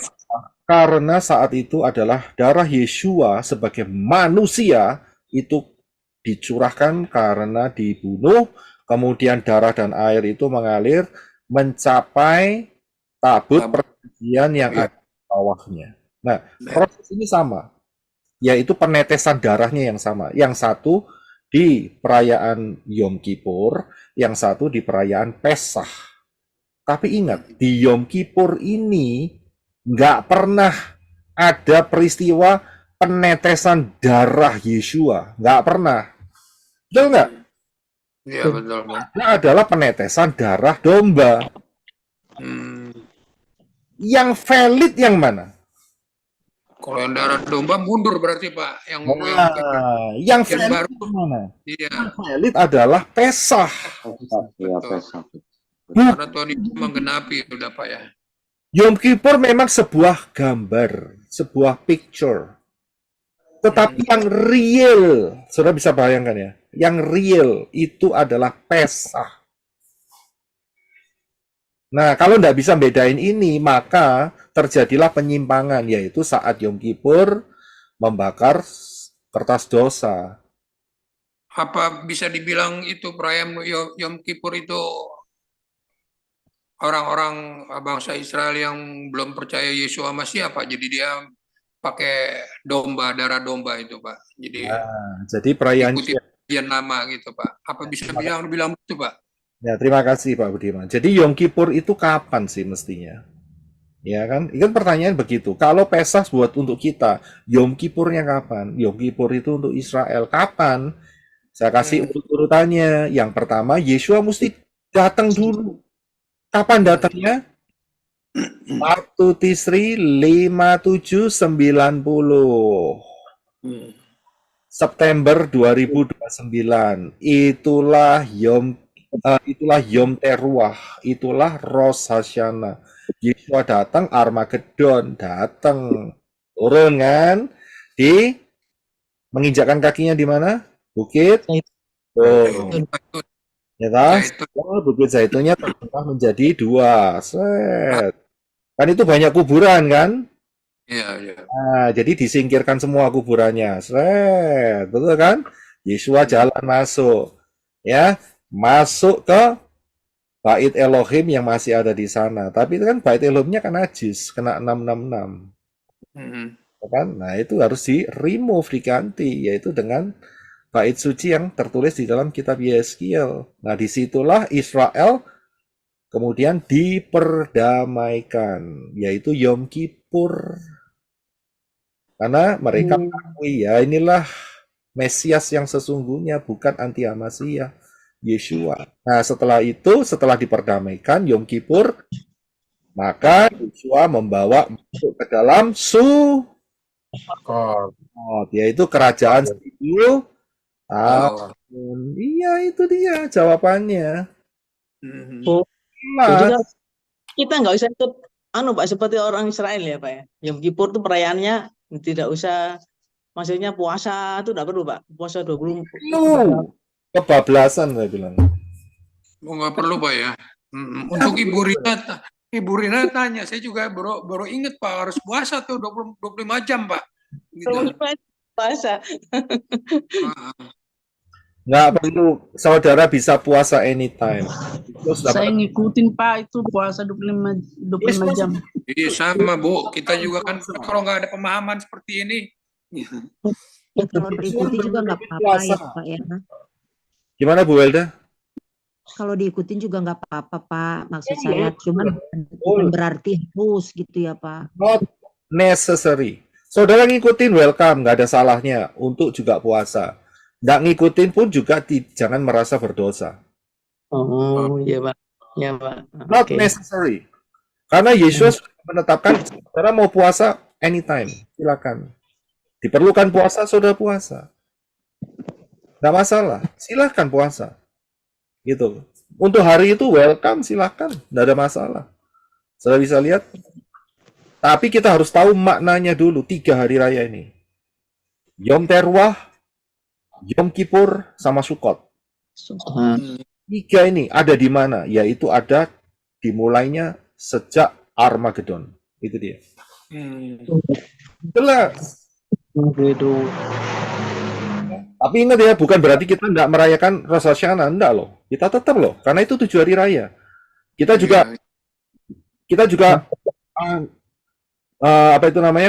tetap menghargai dan merayakan yang namanya Yom Kippur. Itu adalah gambaran akan. Iya Pak, harus Bapak perjelas Pak. Harus Bapak perjelas Pak.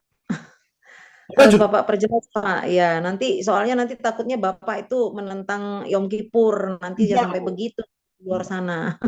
enggak. Tetap itu 7 hari raya Bapak Yahweh tetap menghormati dan menghargai dan merayakan. Tetapi dengan cara yang benar. Iya, Pak. Cara Saya yang tuh salah, itu ada cara yang salah di Sumatera kalau nggak salah. Nyemplung di air, kolam, sungai. Ya, kolam. Dengan beriman bahwa dosanya akan dititipkan dengan emas yang mengalir. Ya, jadi mana tau? buat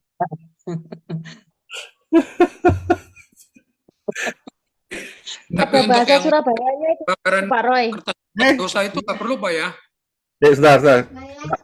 Kenapa Sister Livia? Ada bahasa Surabayanya itu Pak Roy. Bahasa Kir. Surabayanya telek Pak Roy.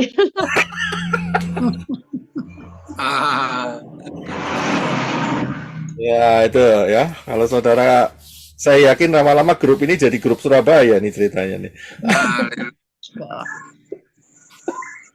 Grup internasional. Ya silakan Pak Budiman, kenapa Pak Budiman? Ya, jadi untuk pencatatan dosa-dosa dibakar itu udah nggak perlu tapi Pak ya.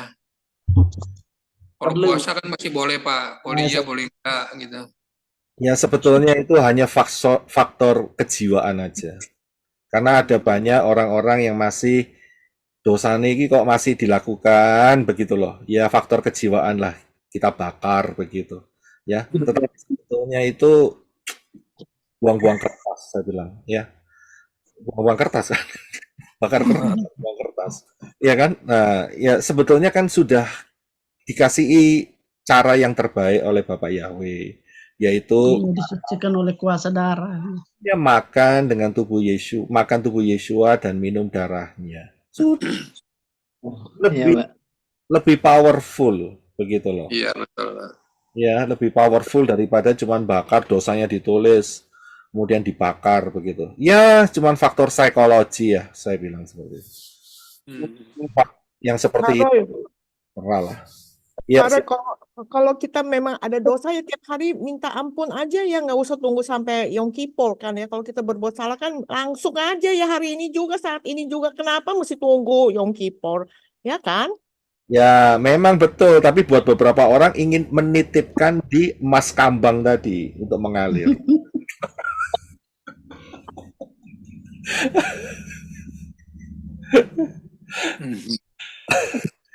Saya kaget loh, ada peristiwa seperti itu. Kaget, shock saya, betul. Wah, di kali, di sungai, berendam.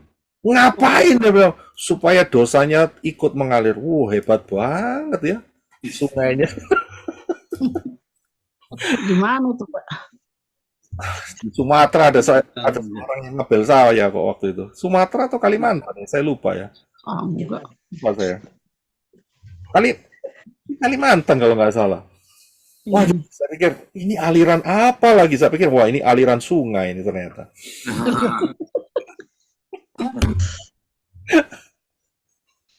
Aduh. Udah kayak orang India aja Pak, Sungai Gangga Pak. Nah ya itu.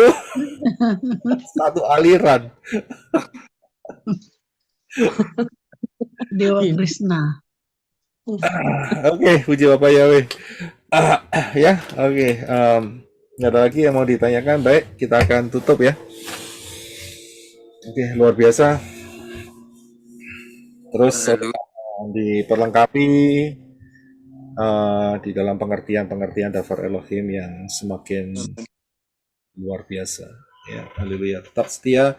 Kalau sudah saudara bisa melihat pola ini, langkah selanjutnya yang saudara harus lakukan ya adalah mengukir. Ini powerful sekali saudara. Saudara ukir kebenaran Davar Elohim itu di hati saudara. Ini luar ya. Kalau sudah saudara bisa sampai mengukir, saudara nggak akan goyah. Diukir. Namanya diukir itu kayak emboss, tahu ya emboss ya. Huruf emboss itu yang timbul-timbul itu yang diukir. Susah dihapus Pak. saudara sudah tahu patokan-patokannya. Ya, jadi saudara nggak akan dibingungkan lagi dengan pengajaran-pengajaran yang simpang siur di sini. Ya, yang di luar sana maksud saya. Nah, banyak sekali. Oke, puji Bapak Yahweh. Ayo kita sama-sama berdoa ya. Terima kasih Abah Yahweh di dalam Yeshua Mashiach. Engkau terus menjaga persekutuan kami hari ini. Kami mengucap syukur, memberkati supaya pertumbuhan, pengenalan akan Dafar Elohim, kecintaan akan Dafar Elohim, dan juga mau berjalan di dalam kebenaran firman-Mu, berakar, bertumbuh, dan berbuah, supaya kami terus boleh menghadapan Bapak Yahweh dan menyenangkan hati Bapak Yahweh. Terima kasih Abah Yahweh. Biar kami senantiasa terus penuh dengan ruah Yahweh Elohim dan dipimpin oleh ruah Yahweh Elohim. Masuk dalam rapture yang luar biasa. Terima kasih Abah Yahweh. Di dalam nama Yeshua Abah Yahweh memberkati kita semua. Haleluya. Amin. Amin. Haleluya. Haleluya. Amin. Haleluya. Haleluya. Shalom semua. Terima kasih. Bapak Yahweh memberkati kita semua. Salam semua. Terima kasih. Yahweh berkati. Bertemu kembali. Bapak Yahweh memberkati. Shalom Bapak. Shalom. Shalom. Shalom. Luar biasa. Shalom. Shalom, Pak. Terima kasih. Shalom semua. Shalom semua. Shalom. Sampai Tuhan memberkati. Shalom. Yang ada video. Shalom semua ya. Bapak Yahweh memberkati kita semua. Terima kasih. Amin. Pak. Sampai ketemu. Terima kasih Bapak Ibu.